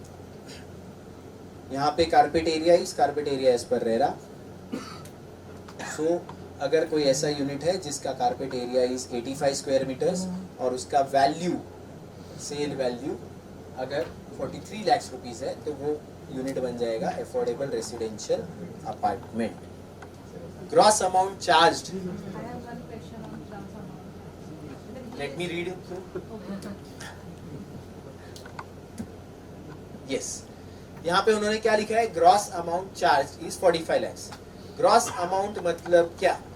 Consideration charge for construction service, amount recovered और charge for any transfer of land और undivided share of land, any other amount charge by the promoter from the buyer including preferential location charges, development charges, parking charges, common facility charges etcetera, right? ये सब आपका gross amount charge में आ जाएगा. I will not answer your question now because there is specific scenario on what to be included and what to be excluded. हम वहाँ जाएंगे, आपका question नहीं कवर्ड होगा तो वहाँ आंसर करेंगे आफ्टर 4 स्लाइड्स. अफोर्डेबल का डेफिनेशन समझा सबने? Very simple. ये डेफिनेशन में और एक लिंब है जहाँ उन्होंने लिख दिया कि अगर कोई यूनिट पहली वाली स्कीम में, ऑनगोइंग स्कीम जो थी उसमें अगर अफोर्डेबल में क्वालिफाई होता था, तो वो नए वाले में भी अफोर्डेबल में ही क्वालिफाई होगा. Now Which notification explains the metro cities, non-metro cities? 3 by 2019. Which? 3 by 2019 dated 29th March 2019. There's no update to it henceforth after that. No. We can check. मेरे पास है, हम लोग चेक कर लेंगे. मेरे पास अपडेटेड नोटिफिकेशन है, हम पढ़ लेंगे. Bangalore, Delhi, Hyderabad, Mumbai, Kolkata, Chennai, 6. Including for Mumbai it is MMR, for Delhi it is NCR, वो सब कवर्ड है उसमें. पढ़ लेंगे हम. यस. नाउ RREP प्रोजेक्ट, यानी कि जहां आपका कमर्शियल 15% से ज्यादा नहीं है, उसके रेट्स अलग है. REP प्रोजेक्ट जहां आपका कमर्शियल इज मोर देन 15%, उसके रेट्स अलग है, ठीक है? सो if it is a affordable residential apartment, the GST rate will be 1%. कहीं पे भी हो प्रोजेक्ट, RREP में हो या REP में हो, अगर अफोर्डेबल रेसिडेंशियल है तो 1% लगेगा, अदर देन अफोर्डेबल है तो 5% लगेगा. And we are talking about effective rates, right. Unit पे जो लगने वाला है, लैंड डिडक्शन को एक्सक्लूड करके हम काउंट कर रहे हैं अभी, मतलब पूरा वैल्यू पे 1% और 5% लगेगा. रेट नोटिफिकेशन में ये 7.5% और 1.5% है. लैंड अबेटमेंट को एक्सक्लूड करने के बाद 7.5 और 1.5, effectively it becomes 5 and 1. Okay. Non affordable will be 5. Now if the project is RREP where the commercial is up to 15%, in such a project commercial will be taxable at the rate of 5%. 5% is mandatory or can I opt for that? 12%. Which is what I said. Technically and strictly speaking you can opt, but वैसा हो नहीं है, because FAQs again में उन्होंने लिख दिया है कि आपको वही करना है. हाँ. FAQ are not binding. I agree to it.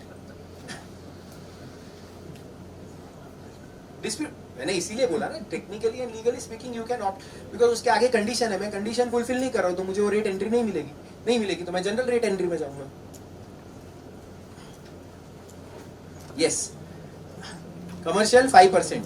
अगर प्रोजेक्ट आरईपी है तो कमर्शियल विल बी एट 12%. यानी कि हमारा सेकंड एग्जांपल, मैं 1 लाख स्क्वायर फीट बना रहा हूँ, 50,000 स्क्वायर फीट रेसिडेंशियल है, 50,000 स्क्वायर फीट कमर्शियल है. वैसे प्रोजेक्ट में commercial will be taxable at the rate of 12%. Proportionate input tax credit मुझे मिलेगा रूल 42 अप्लाई करके. तो प्रोपोर्शनेट के लिए पूरा आईटीसी का अकाउंटिंग में मेंटेन करना पड़ेगा. 100% सर, क्या डाउट है? कोई डाउट ही नहीं. See, he has an answer to it. Fees बढ़ा के ले लो. है वही नहीं मिल रहा सर, बाकी के बाकी उसके लिए अलग सेमिनार सर ऑर्गेनाइज कर रहे हैं.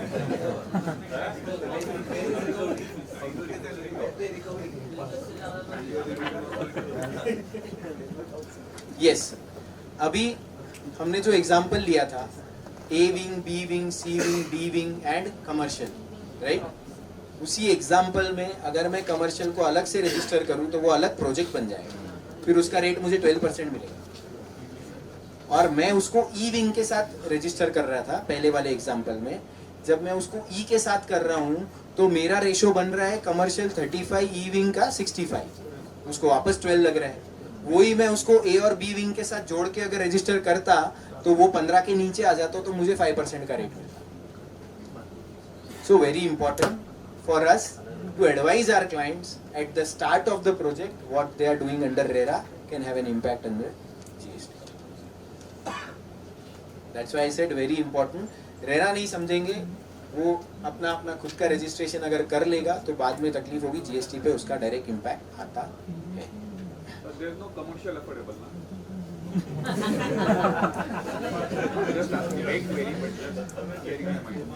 I will repeat the first line which I said when I started this slide. Only then that's 5%. Affordable residential apartment. जब मैंने ये स्लाइड खोली तो सबसे पहले मैंने वही बोला, affordable residential apartment. There is no concept of affordable commercial apartment. So commercial हमेशा 5 रहेगा या फिर 12 होगा, वो कभी 1 नहीं हो सकता अनलेस गवर्नमेंट रेट चेंज. यहां तक सब ओके. हमने ये कंडीशंस देखी, everybody is in sync right. 80-20 Ravi बताएंगे आप. Post lunch Ravi has a bigger challenge. Yes sir. Sir, is there any effect of carpet area related with the amenity clubhouse? What is the effect on the?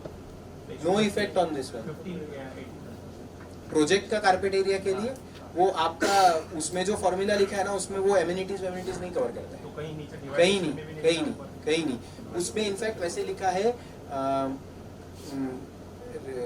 The language is total area of units. ऐसा language है, total area of units. तो आपको सिर्फ units का ही area लेना है. It has got nothing to do with your amenity area, your every other area. Parking भी नहीं आ रहा है उसमें. कंडीशंस हमने पहले ही देखी थी राइट.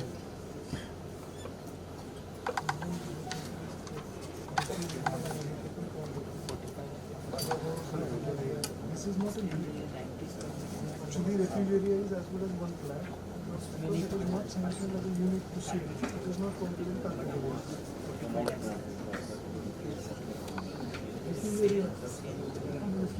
Yes.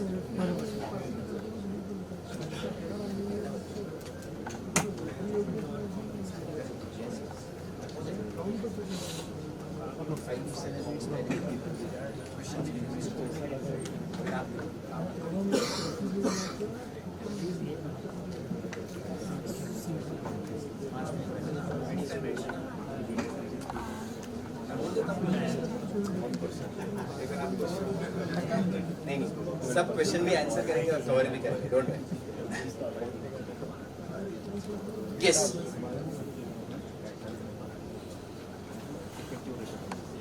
सिंपल सा क्वेश्चन है, हर कोई फेस करता है, राइट? डेवलपर है, यूनिट चार्जेस ले रहा है, इंफ्रा डेवलपमेंट दे रहा है, पार्किंग चार्जेस ले रहा है, फ्लोर राइस भी ले रहा है, एमएससीबी डिपॉजिट भी ले रहा है, वन टाइम मेंटेनेंस डिपॉजिट भी ले रहा है, मेंटेनेंस चार्जेस भी है, स्टैम्प ड्यूटी भी है. Practical answer please.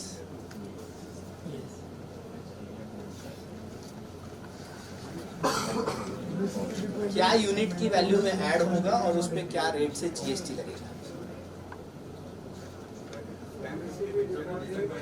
सर ऊपर से जाते हैं, नीचे से क्यों? इजी वाला मत पकड़िए, इजी वाला मत पकड़िए. कहाँ नीचे से डिफिकल्ट? स्टैम्प ड्यूटी तो नहीं तो ऊपर से स्टार्ट करें. यूनिट चार्जेस फ्लैट की वैल्यू में ऐड हो जाएगा, इंफ्रा डेवलपमेंट ऐड हो जाएगा, पार्किंग चार्जेस ऐड हो जाएगा, फ्लोर राइस चार्जेस ऐड हो जाएगा, क्योंकि यूनिट मतलब वो पर स्क्वायर फीट रेट में ही वो लोग जोड़ते हैं. एमएससीबी डिपॉजिट, एक minute, one by one. Add वाले कौन है? नहीं ऐड वाले कौन है?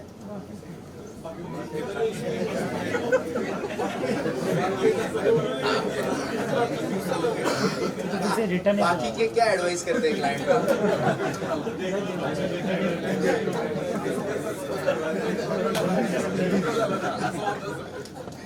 यस, सो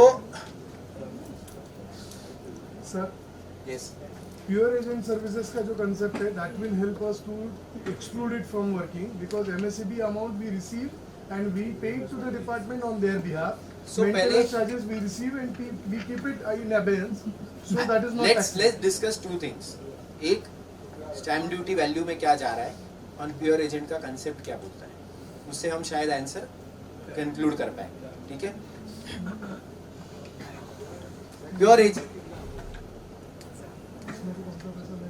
प्योर एजेंट का कंसेप्ट क्या है? जीएसटी लॉ और for that matter service tax law में भी था ये कंसेप्ट. प्योर एजेंट यानी वो सिचुएशन जहां पे आप आपके क्लाइंट के बिहाफ पे किसी को पेमेंट कर रहे हैं, बट वो सर्विस जो मिली है वो आप एंजॉय नहीं कर रहे हैं.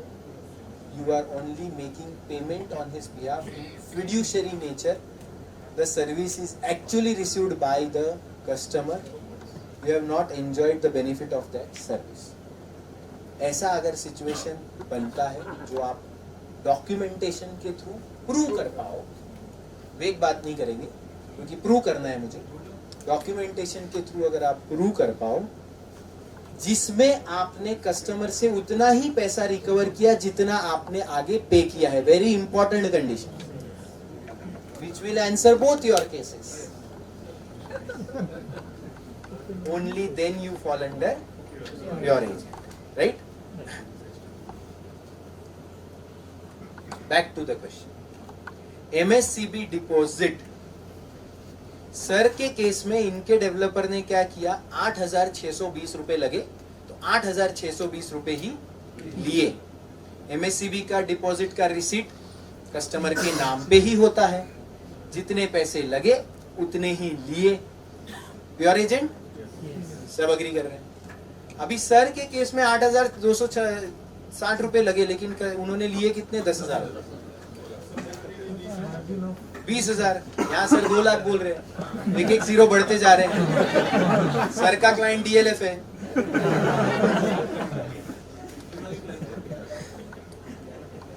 तो जब मार्जिन ले लिया तो वो प्योर एजेंट नहीं रहा। अब आ जाते हैं, टैक्स तो लगना है बट क्या रेट से, अमाउंट पे कौन सी और क्या रेट से।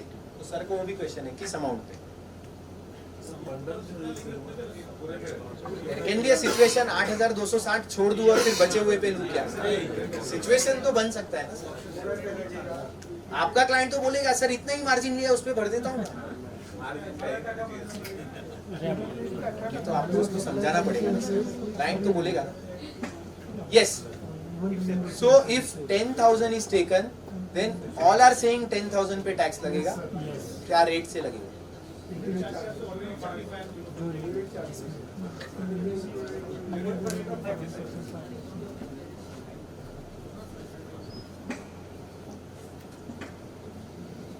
Is MSCB connected to construction? Sir, according to RERA, you have to provide these compulsory amenities. So that is part of construction.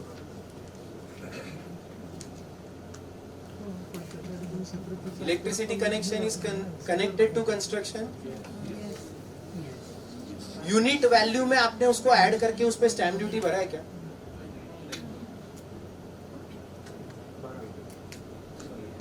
Sir ये सारे क्वेश्चन का आंसर उस पे ही।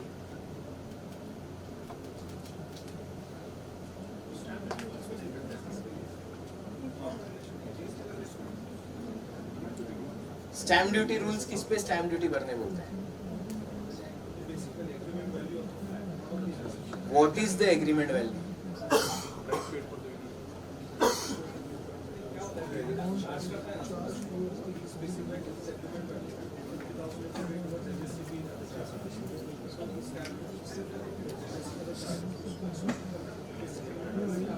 Correct. Stamp duty rules effectively किस चीज पे stamp duty भरने बोलते हैं। Consideration towards what. Consideration towards sale of unit, right. It includes construction plus land जो भी है वो, right. So effectively stamp duty उस पे हो रहा है जहां पे आपका कंस्ट्रक्शन का कंपोनेंट आ रहा है। अगर आपका कंस्ट्रक्शन का कंपोनेंट नहीं आ रहा है तो उस पे फिर यूनिट का, फ्लैट का, GST का रेट क्यों लगेगा।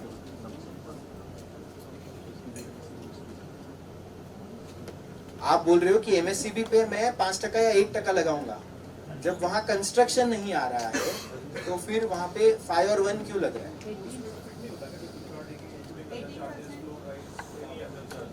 हाँ वहां तो एक्सेट्रा लिखा है और FAQ में भी है ना, MSCB नहीं लिखा है। वहाँ FAQ में भी और यहाँ भी MSCB नहीं लिखा हुआ। सर यहाँ वही लिखा है जो उन्होंने नहीं लिखा है, इसीलिए हमारे लिए तकलीफ है और इसीलिए डिस्कस कर रहे हैं। वहाँ नहीं लिखा है। वहाँ जो लिख दिया उसको तो छोड़ दीजिए, वहाँ तो उन्होंने लिख दिया नहीं, एक्सेट्रा में नहीं फिट हो। करना चाहो तो हम कर सकते हैं, वही डिस्कस कर रहे हैं कि वहाँ फिट हो गया या नहीं हो।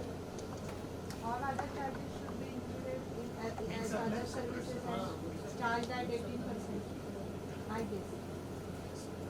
हमें फिट करना है कैसे हो बताइए। सर मेरे पास तो सिंपल सॉल्यूशन है। I tell my clients cover everything in unit cost, don't write anything separate, and whatever you want to cover pay stamp duty on that matter finish. Simple. See आप कुछ भी दूसरा कर लोगे ना डिस्प्यूट होगा, कुछ भी कर लो आप दूसरा, department will always have a different angle to it. We both are itself now having a different angle. I am saying MSCB is not construction, you are saying MSCB is construction. I am saying why MSCB is construction. If it is construction then it has to be added to for the stamp duty value, and that's why it is not construction. So मैं दूसरा भी argument दे सकता हूँ कि नहीं 5% भी लगेगा, तो argument दोनों तरफ जा सकता है। ये just bring to the bottom line, like work nearing करो 45 lakhs के टाइम पे अगर 44 lakh का है और 2 लाख रुपए सपोज MSCB ले लेते हैं, now I am charging 1% for an affordable housing unit. Now department should take 18% of the MSCB 2 lakh rupees. 45 lakh को breach नहीं करे, so then department will not take a stand for the MSCB is a construction ना, उसमें stamp duty नहीं लगेगी। नहीं वो वही बोल रहे, डिपार्टमेंट 18 बोलेगा। यस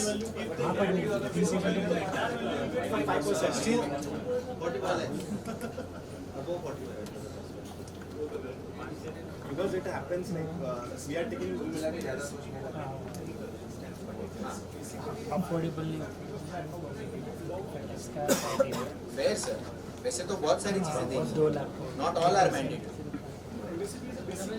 अग्रीड डिमांड करती है ना सर। डिपार्टमेंटल ऑडिट में एमएससीबी पे 18 ही लगाते हैं, मतलब वो लोग 18 या सर्विस टैक्स पीरियड में अलग रेट से, जो भी रेट था उससे लगा रहे थे। They are treating it separately because it is not added in the stamp duty value. आप वो देखिए, जो भी स्टैम्प ड्यूटी में एडेड है ना, उस पर कोई क्वेश्चन नहीं। लेट्स टॉक प्रैक्टिकल, कि जहां भी स्टैम्प ड्यूटी में एडेड है वहां कोई क्वेश्चन नहीं है। Yes, one time maintenance deposit जो डेवलपर ले रहा है और सोसाइटी को हैंडओवर करने वाला है।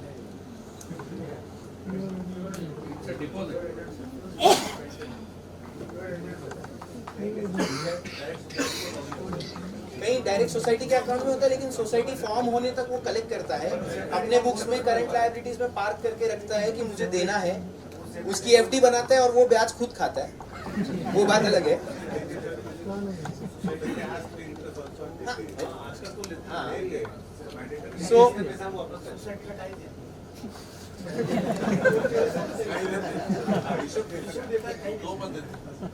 सो इस पे टैक्स नहीं लगेगा ना, एमएससीबी डिपॉजिट पे एवरीबडी अग्रीज। इस पे भी डिपार्टमेंट सर्विस टैक्स मांग रहा है पुराने पीरियड में, डिस्प्यूट चालू है। वन टाइम हाउसिंग सोसाइटी के लिए आया हुआ था।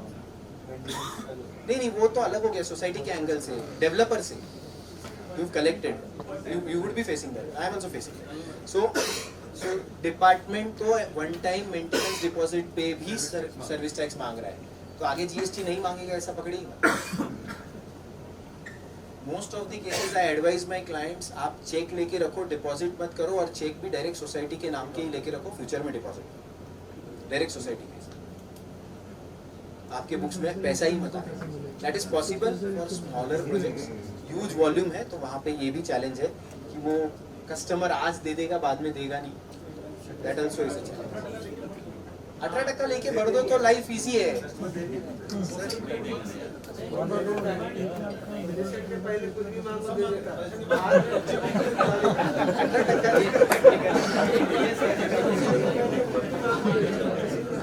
Yes, two important questions added to this. ये एमएससीबी डिपॉजिट लेके डेवलपर में ने उसमें से कुछ खर्चा किया सोसाइटी को थोड़े टाइम तक चलाने के लिए, जब तक सोसाइटी हैंडओवर नहीं किया, अब क्या होगा? एमएससीबी डिपॉजिट लिया, फिर 6 महीना सोसाइटी चलाया क्योंकि सोसाइटी बना नहीं था, कुछ बिल्डिंग्स कंप्लीट हो गई, मेंबर्स रहने आ गए, तो इस डिपॉजिट में से यूज करके किया और बचा हुआ पैसा सोसाइटी को दिया।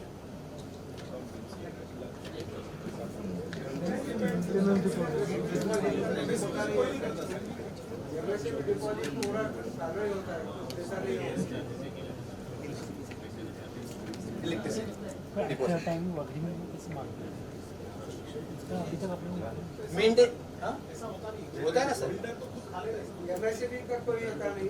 एमएससीबी का नहीं, मेंटेनेंस का ही बोल रहा हूँ। नहीं, he asked a question MSCB मतलब क्या, सो ही सेड कि electricity that's not so maintenance, ये तो होता है ना। फिर जितना डेवलपर ने डिपॉजिट एडजस्ट कर लिया टुवर्ड सर्विस, क्या उस पे 18% नहीं लगेगा? Whatever amount you are collecting for one-time maintenance deposit, maintenance charges will be taken as an advance received against services and will be taxed. And whatever amount is again given to the society, that time it will be a refund of deposit, refund of advance received, and automatically that must credit to the sir in this scenario most of the cases ये deposit तो एक sinking fund की तरह होता है जो service के लिए यूज नहीं होता है। बेसिकली क्या है मालूम है क्या, अभी हमारे यहाँ 5-5, 4-4 साल ऑक्यूपेशन होने के बाद भी कंप्लीशन नहीं है और वही चला रहा है। करेक्ट है ना सर? तो Sir, So he is consuming our deposit amount yes, also. yes. So the point is, when it is taken, it is a deposit which is not allocated to a service. Law क्या बोलता है, जब भी deposit आप किसी service के सामने allocate करोगे तब उसका टैक्स बनेगा. मैं क्या बोल रहा हूँ सर, अगर हम ये ले लें कि हमने जो डिपॉजिट किया है not to go in any litigation, pay tax on it when you sir are वहाँ सर 18% भर रहे हैं तो वहाँ इशू ही नहीं है. और जब भी आप दे रहे हैं सोसाइटी को balance amount, you take that much credit credit of refund of advance. I am paying as an advance. I am not paying as a particular तो service. सर का ये बोलना है कि इसको डिपॉजिट मत ट्रीट करो, advance toward services to be provided in future. And वो एडवांस मैंने रिटर्न दे दिया, रिटर्न नहीं दिया मेंबर्स को, थर्ड पार्टी मतलब सोसाइटी को हैंड ओवर किया, इसलिए वहाँ मेरा सर्विस प्रोविजन नहीं हुआ to that extent of advance. I am refunding it back, तो उसका मैं रिफंड ले लूँ. Yes. Different Could be a value. Advance के लिए. नंतर परत so Sudhir sir as a point for this, sir का बोलना है 2 इयर्स का जो टाइम लिमिट है उसका क्या करें रिफंड लेने के लिए. अरे सर तो बोल रहे 5 साल तक चल रहा है ना. So builder is actually acting only as a custodian for the OTM. Correct sir. इसमें तो क्या होता है, जब बिल्डर मेंटेन करता है ना तो वो सारे बिल भी बिल्डर के नाम पे आते हैं, सोसाइटी के नाम पे नहीं आते जब तक वो मेंटेन कर रहे हैं. तो प्योर एजेंट में कैसे जाओगे आप? सर्विस तो वो कंज्यूम कर रहे हैं. Practical challenge. स्टैम्प ड्यूटी ये सिंपल था ना, इसलिए हमने नीचे से स्टार्ट करना सोचा. Stamp duty is in the nature of pure agent.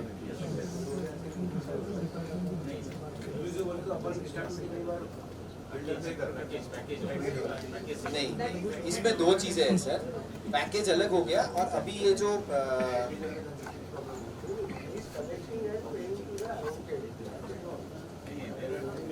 Sir there is one thing.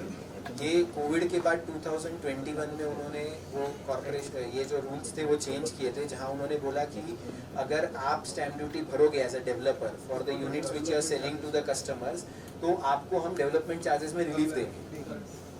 उस logic say that Thackeray government had bought in this scheme that if you pay the stamp duty for the customers, then we will give you relief in recover lesser amount for the development charges which you pay at the time of commencement completion. So that logic is saying कि stamp duty inclusive हो. But then there unit value पे tax pay होना ही है. You are not collecting only. You are paying from your pocket because that is how they are asking you to pay. That is treated as expense. So your unit value will still remain and you will pay tax. The case here we are discussing is where you've taken and paid. बनी रहे ना. हाँ, stamp duty पे GST लगेगा because वहाँ stamp duty आपका responsibility, आपका खर्चा हो गया.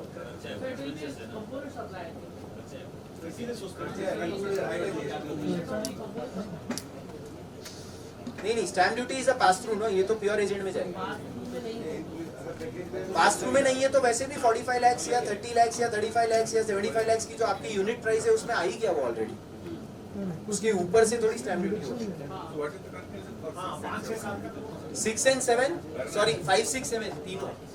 5 के केस में एमएससीबी डिपॉजिट 10,000 रुपए अलग से लिया तो 18% जीएसटी लगेगा. Is my school of thought, right. Maintenance deposit one time अगर आप सोसाइटी को हैंड ओवर कर रहे हो एज इट इज तो नहीं लगना चाहिए. अगर उसमें से कुछ कंज्यूम कर लिया तो डिपॉजिट एडजस्ट हो गया, वहाँ जीएसटी लगेगा. और मेंटेनेंस चार्जेस तो वैसे भी जीएसटी लगने वाला है क्योंकि it is toward service to be provided. 18 ये, हाँ, ये तीनों पे 18 लग गया मेरे से. वो सब सोसाइटी स्टैम्प ड्यूटी पे नहीं लगे. और मेरे आंसर मेरे हिसाब से कंक्लूज हुए, आपके आंसर्स अलग हो सकते हैं. इनफैक्ट सुधीर सर के आंसर भी अलग हो सकते हैं. For an example, an agreement is done. Okay, the consideration is 50 lakh. It is inclusive of stamp duty. It is inclusive of GST. So a builder is going to go on the GST. The builder is going to go on the stamp duty. On what value we suggest? So I have faced this in service tax also. We paid tax on full 50. 50 lakhs पे 5% है. And then you can reduce stamp duty अलग से खर्च होगा. PNL में stamp duty debit side पे खड़ा रहेगा. पीएनएल में जीएसटी भी भी डेबिट साइड पे खड़ा रहेगा, टैक्स ऑडिट रिपोर्ट में टैक्सेस पेड और में डाल दो आप, है ना, कोई क्लॉज इसमें जाता है। हाँ, रिकवर मत करो अलग से, वही तो बोल रहा हूँ। हाँ हाँ 5% लगेगा। क्या बोल रहा है? 100% दे सकते अमाउंट ना, नहीं एक्सेप्ट होगा वो क्वेश्चन मार्क है। अमाउंट क्रॉस नहीं हो रहा है जिस तरह से क्रॉस होता यस, भी नीचे वाला केस सिंपल है शायद ना, ये होता है ना आजकल बहुत सारे डेवलपर्स देते हैं ना, किचन ट्रॉलीज फ्री में दे दिया और लकी ड्रॉ निकालते हैं, कुछ लकी विनर्स को टीवी, एसी, 2 व्हीलर कुछ फ्री दे दिया, 4 व्हीलर भी देते हैं। वो ठीक है, वो लकी रहता है या क्या रहता है वो अलग सब। आपने वीडियो रिकॉर्डिंग दे दिया, लगा दिया और फिर मेरे को ऐसे बोलने बोलते, कैसे बोलूं?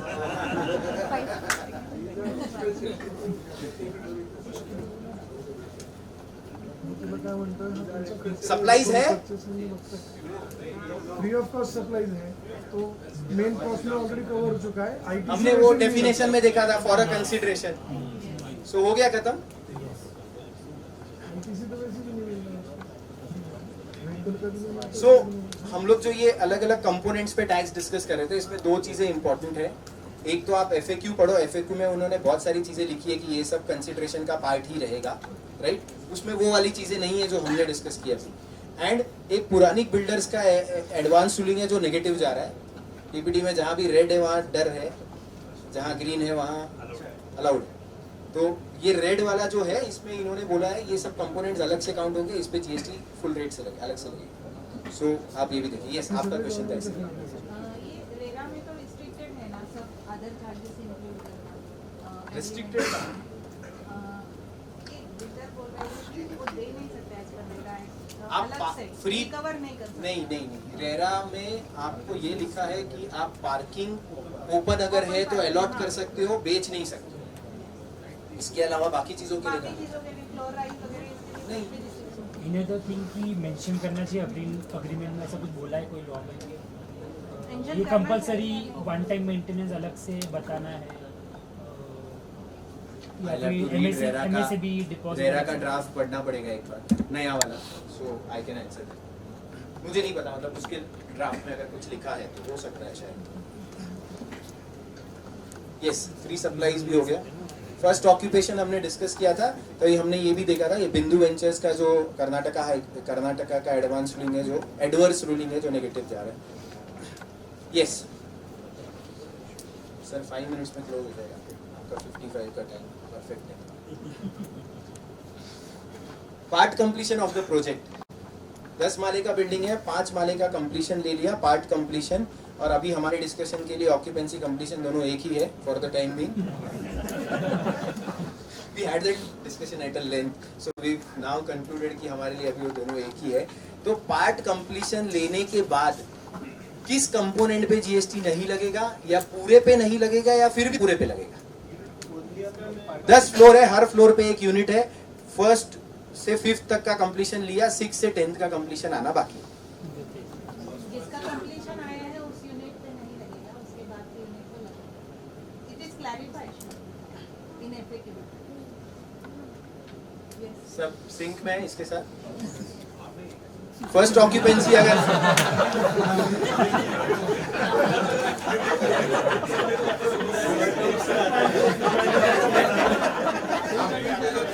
अभी क्वेश्चन है ना उस पे, अगर फर्स्ट से 5th का कंप्लीशन आ गया और first, second, third floor occupy हो गए, फर्स्ट ऑक्यूपेंसी हो गया, तो क्या मैं 6 से लेके 10 तक को भी बोल सकता हूँ फर्स्ट ऑक्यूपेंसी हो गया?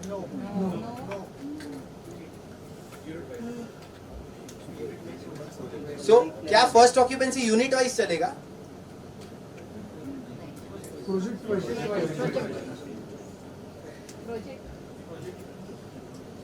FAQ ही फॉलो करना है। I'm just raising a question because there is a school of thought on that angle also. First occupancy is not defined anywhere. So will it go, and if it goes qua project तो मेरा first occupancy हो गया because it is not defined anywhere. So logically also आप first से 5th तक का GST compliance, उसके बाद जो यूनिट्स बेचेंगे उस पे नहीं होगा। 6 से 10 तक का आपका GST compliance होगा। Resale of unit before completion certificate, 2 situations. एक तो डेवलपमेंट एग्रीमेंट्स के केस में जब लैंड ओनर रीसेल करता है, हम उसको कवर नहीं करेंगे, सर का सब्जेक्ट है। अगर किसी कस्टमर को बेचा है और उसने अंडर कंस्ट्रक्शन में रीसेल किया तो क्या होगा?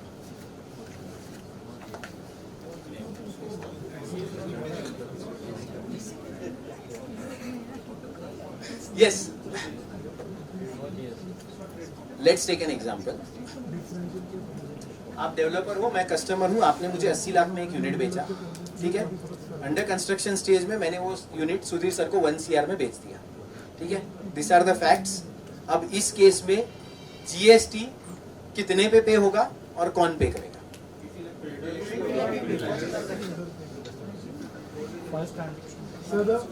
सर प्रैक्टिकली होता है ये, सर इसीलिए बिल्डर के क्वेश्चन। साथ जो फर्स्ट एग्रीमेंट हुआ था तब सिर्फ इंटरेस्ट क्रिएट हुआ था, अभी तक प्रॉपर्टी क्रिएट नहीं हुई है। हाँ, property under construction. Under construction है। Yes, sorry, one by one, yes, everybody he is saying something. Yes, builder के साथ जब फर्स्ट बायर ने एग्रीमेंट किया तब उसका सिर्फ इंटरेस्ट क्रिएट हुआ था, एग्रीमेंट अंडर कंस्ट्रक्शन का है और उसके बाद वो सामने वाले को बेच रहा है, तो he has to take the consent of the builder. तो it is a tripartite agreement. It is a tripartite. It is as good as sold back to builder and differential to be paid. तो बाकी का 20 लाख जो आएगा उसके ऊपर separately पे करना पड़ेगा। सर यहाँ पे अगर सेल बैक टू बिल्डर होता ना तो पैसा भी रूट होता, Yes. 80 लाख वापस जाना चाहिए था, वैसा नहीं हो रहा। No, but in this case, the builder's consent also has to be taken That because is the okay. counter is not there. That is okay. There is a reason why builder's consent has to be taken and that's a valid point. But ये इसको return गया वैसा नहीं consider कर सकते. To that extent, disagree. Correct, sir? Yes. And you have made a valid point कि there is a consent of builder and there is a reason for that consent. Yes. Any other answer? But आपने conclude नहीं किया tax किस पे लगेगा? Tax पूरे 1 करोड़ पे 1 लगेगा। CR पे हाँ, भरेगा कौन? हाँ। भरेगा बिल्डर बिकॉज द पूरा 1 CR। premises are still under his hold। देखो हमारे पास 2 ही मिनट है और 2 पॉइंट कवर करने हैं, फटाफट आंसर दीजिए। एक मिनट ये ऐसे सर दोनों का लेता हूँ। यस हाँ, 20 लाख पे टैक्स नहीं लगेगा। Yes sir, same, okay. Any other view? Sir पूरे 1 करोड़ पे लगेगा। 80 पे पहले वाले पार्टी से वैसे भी उसने रिकवर करना था। हाँ। अभी ऊपर के 20 का ये सेकंड बायर आप उसको हैंड ओवर करेगा because the premises are still under his position. The property has not been completely transferred to the other. Okay, I'll just give you a thought for you to think upon. हमने L&T का judgement discuss किया starting. Accretion theory, सब contractor to direct कॉन्ट्रैक्टी, क्या meaning था उसका? Service कौन दे रहा है? बिल्डर। राइट? ये सब पे तो आप अग्री करते हो, राइट? सो जो सेकंड सेल कर रहा है customer, he is actually not giving any service and I am sorry, he is going to contradict when he is going to talk landowner completely to this, but that's the lacuna in the law. उस तरह से लिखा है, इसलिए logic आप सबको समझ में आया क्या बोल रहा हूँ मैं? कि यहाँ पे कंस्ट्रक्शन सर्विस सिर्फ एक ही बंदा दे रहा है, which is developer. There is no service given by the second person, me to Sudhir sir, right? It is a tri-party. That's why consent of developer is required because he is going to give that balanced construction service also. It is his responsibility to see to it that the building is completed and possession is handed over to the customer, right? So यहाँ पे एक ही construction service है जो builder दे रहा है to the at some point in time to this customer and later to that customer. Valuation will always be dispute for us. It is right, builder is receiving only 80 lakhs rupees, so उसके हिसाब से उसने 80 पे ही tax भरना चाहिए, department 1 CR पे tax मांगेगा ही मांगेगा। हाँ हाँ, डिपार्टमेंट तो 1.8 पे मांग सकता है, 1 पे मेरे से और 80 लाख पे उस पे उससे। यस, और डिपार्टमेंट तो एग्जांपल भी देगा, लैंड ओनर का देखो लॉ में लिखा है, you are trading in services. Me, when I am reselling, I am trading in services. Set of भी नहीं देगा, 5% में सेट ऑफ सिर्फ लैंड ओनर को है, डेवलपर बाकी किसी को भी नहीं है। सो this is the challenge. Majority cases में हम लोग उल्टा करते हैं, कैंसिलेशन दिखा के पैसा वापस दे के घुमाते हैं, so that life is settled. Sir answer तो देना पड़ेगा, नहीं कर? Yes.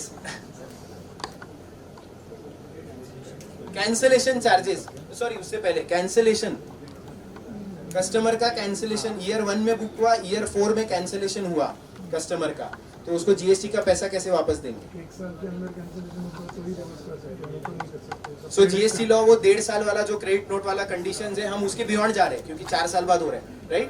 सो अभी दिसंबर में जो रिफंड प्रोसीजर आया है उसमें उन्होंने स्पेसिफाई किया है कि वैसे केसेस में आपको कस्टमर ने जीएसटी रजिस्ट्रेशन लेना और रिफंड के लिए अप्लाई करना है, प्रोसीजर पूरा दिया हुआ है।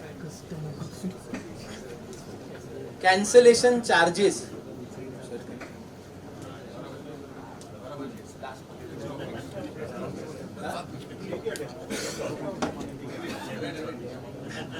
Next speaker also all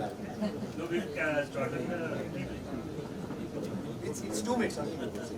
cancellation charges, see बहुत बार आपने देखा रहेगा कस्टमर डेवलपर क्या करता है, अगर आपने बुकिंग किया 5 लाख दिया, ऊपर 10 लाख दिया, उसके बाद कैंसिल किया, तो वो आपसे 50,000 रुपए एडमिन चार्जेस, कैंसलेशन चार्जेस करके रिकवर करता है, 9.5 लाख रुपए वापस देता है। ये 50,000 रुपए पे क्या होगा? Act of tolerance 18% taxable, act of tolerance 18% taxable. और अगर मैं बोलूं कि मैंने 10 लाख रुपए पे तो ऑलरेडी 5% से टैक्स भर दिया था और मैं 9.5 लाख रुपए वापस दे रहा हूं, उतना ही एडजस्ट कर रहा हूं, तो रिवर्स में क्रेडिट नोट से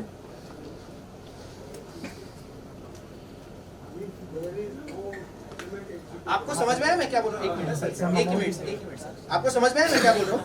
मैंने 10 लाख रुपए लिए, उस पे जीएसटी पूरा भर दिया, अब मैं 9.5 लाख रुपए वापस दे रहा हूँ और क्रेडिट नोट 9.5 लाख रुपए का रेस कर रहा हूँ और उतना ही जीएसटी एडजस्ट कर रहा हूँ जितना क्रेडिट नोट किया, तो 50,000 पे तो टैक्स मैंने ऑलरेडी भर दिया है, वापस 18% भरूंगा क्या? इज द क्वेश्चन है। वो तो सर बात का हो गया ना, उसमें जा ही नहीं रहे। Yes now sir, yes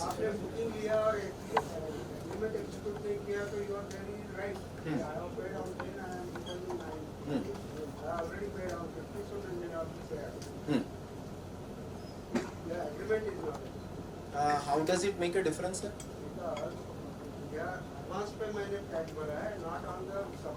No, on the supply, sir. See, point is, it is a 1 CR document.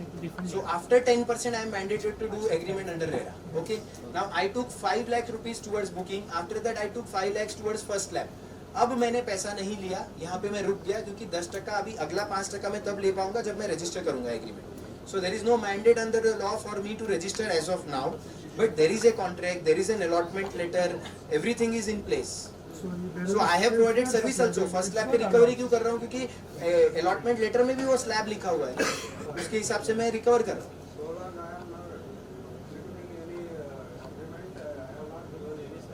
So you are saying till agreement is not registered, everything is only advanced towards services to be provided in future. Okay, he has a different school of thought. दो option है इसमें, पूरे 10 लाख का credit note बना के 50,000 अलग से recover करना है, या फिर 50,000 पे रेट डिफरेंस करके 18 और जो आपने कनेक्ट किया है उसमें पेमेंट करके, तो डिफॉल्मेंट कुछ नहीं बोलेगा उसके.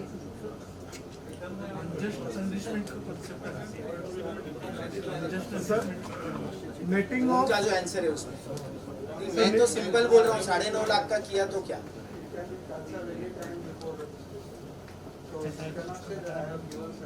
Sir, even after registration you can cancel. There is no restriction.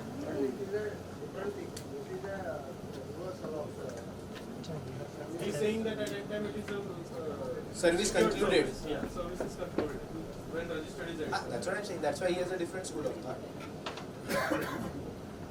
Sir का एग्जांपल एक स्टेप आगे लेके जाते हैं. 20 लाख रुपए हो गए, एग्रीमेंट भी रजिस्टर कर दिए, फिर क्या होगा?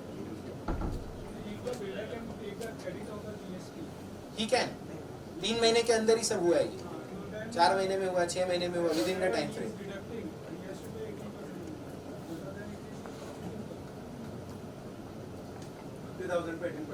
15,000 पे 18% आना चाहिए. Everybody agrees? और जो 50,000 पे पहले मैं भर चुका हूँ उसका सर पूरा 10 लाख का क्रेडिट नोट पास करो और 50,000 का सेपरेट चार्ज करो. बट जब मैं दे ही 9.5 लाख रुपया हूँ तो मैं क्यों 50,000 पे Netting of payment is a different part, service supply is different part. Nature of service is different. Paper आप कर सकते हो action. Now, in the 10 lakhs rupees, 50,000 which I am saying is towards the admin charges, for doing all that you I have done from the day of booking till the date of cancellation, is it part and parcel of the overall service which I was giving? Yes, otherwise yes नहीं. Yes.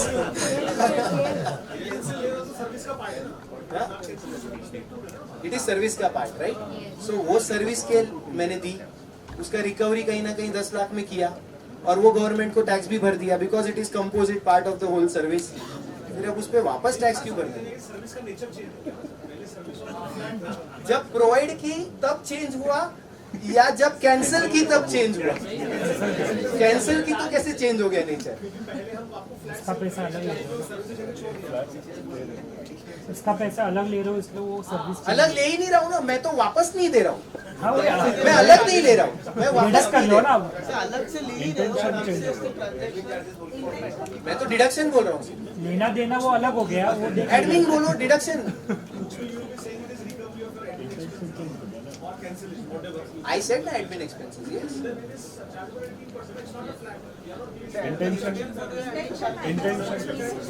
Intention at the time of giving service or intention post facto? Intention where Let's park it here. I'll give you what is happening from the department perspective. हमने एक case में argue किया, department ने नहीं accept किया, हमने commissioner के पास argue किया और उसने एक्सेप्ट कर लिया. वॉल्यूम छोटा था तो उसने एक्सेप्ट कर लिया. तो लकी कि डिडक्शन पहले आप भर चुके हो ना और उतना पैसा कम दे रहे हो, उतने का क्रेडिट नोट कम रेज कर रहे हो, तो आप उतना जीएसटी रिवर्स मतलब उतना जीएसटी का रिवर्सल बेनिफिट कम एंजॉय. सो ऑलरेडी हाँ डिस्प्यूटेबल है. Department will ask 18% on cancellation. Yes, very important. जब भी आप इस सेक्टर पे काम करना स्टार्ट करो पहले ये एफएक्यूज पढ़ो. ज्यादातर आंसर आपको इस एफएक्यूज में मिल जाएंगे, बट सबसे पहले उसका ऊपर का पैरा भी पढ़ो. डिस्क्लेमर है वहां, उन्होंने लिखा है ये सिर्फ जनरल अंडरस्टैंडिंग के लिए. Law will prevail, notification will prevail, everything else will prevail, but not this. We will stop here. जो भी क्वेश्चंस है मैं ब्रेक में लूंगा बिकॉज वो ऑलरेडी आ चुके हैं. So I don't want to move into his time. So I'll take all answers. I am here for his session also. So in the meanwhile, we'll take all questions which you have in the break. Thank you everyone for the patient hearing. Thank you. Thank you.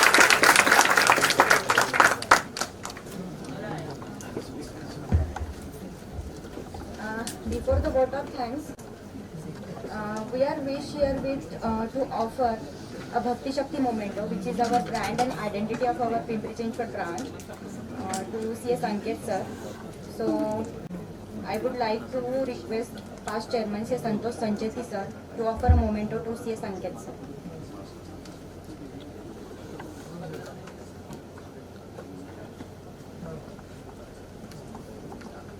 त्याचा अभी नव्हता पण तिची salary regular आहे. Salary एकदम जास्त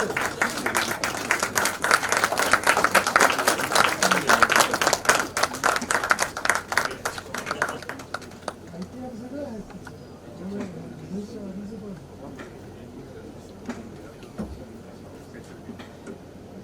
हो हो हो सगळं आहे. Now I request to C. Pankaj Patni sir to propose the vote of thanks.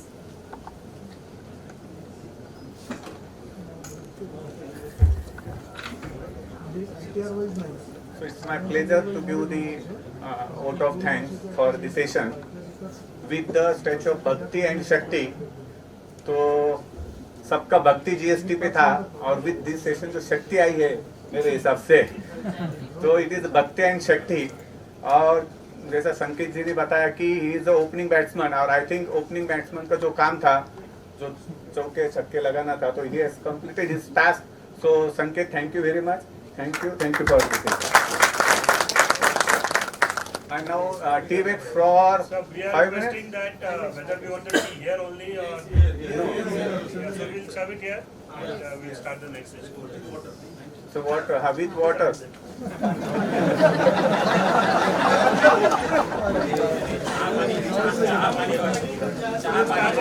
5 minutes.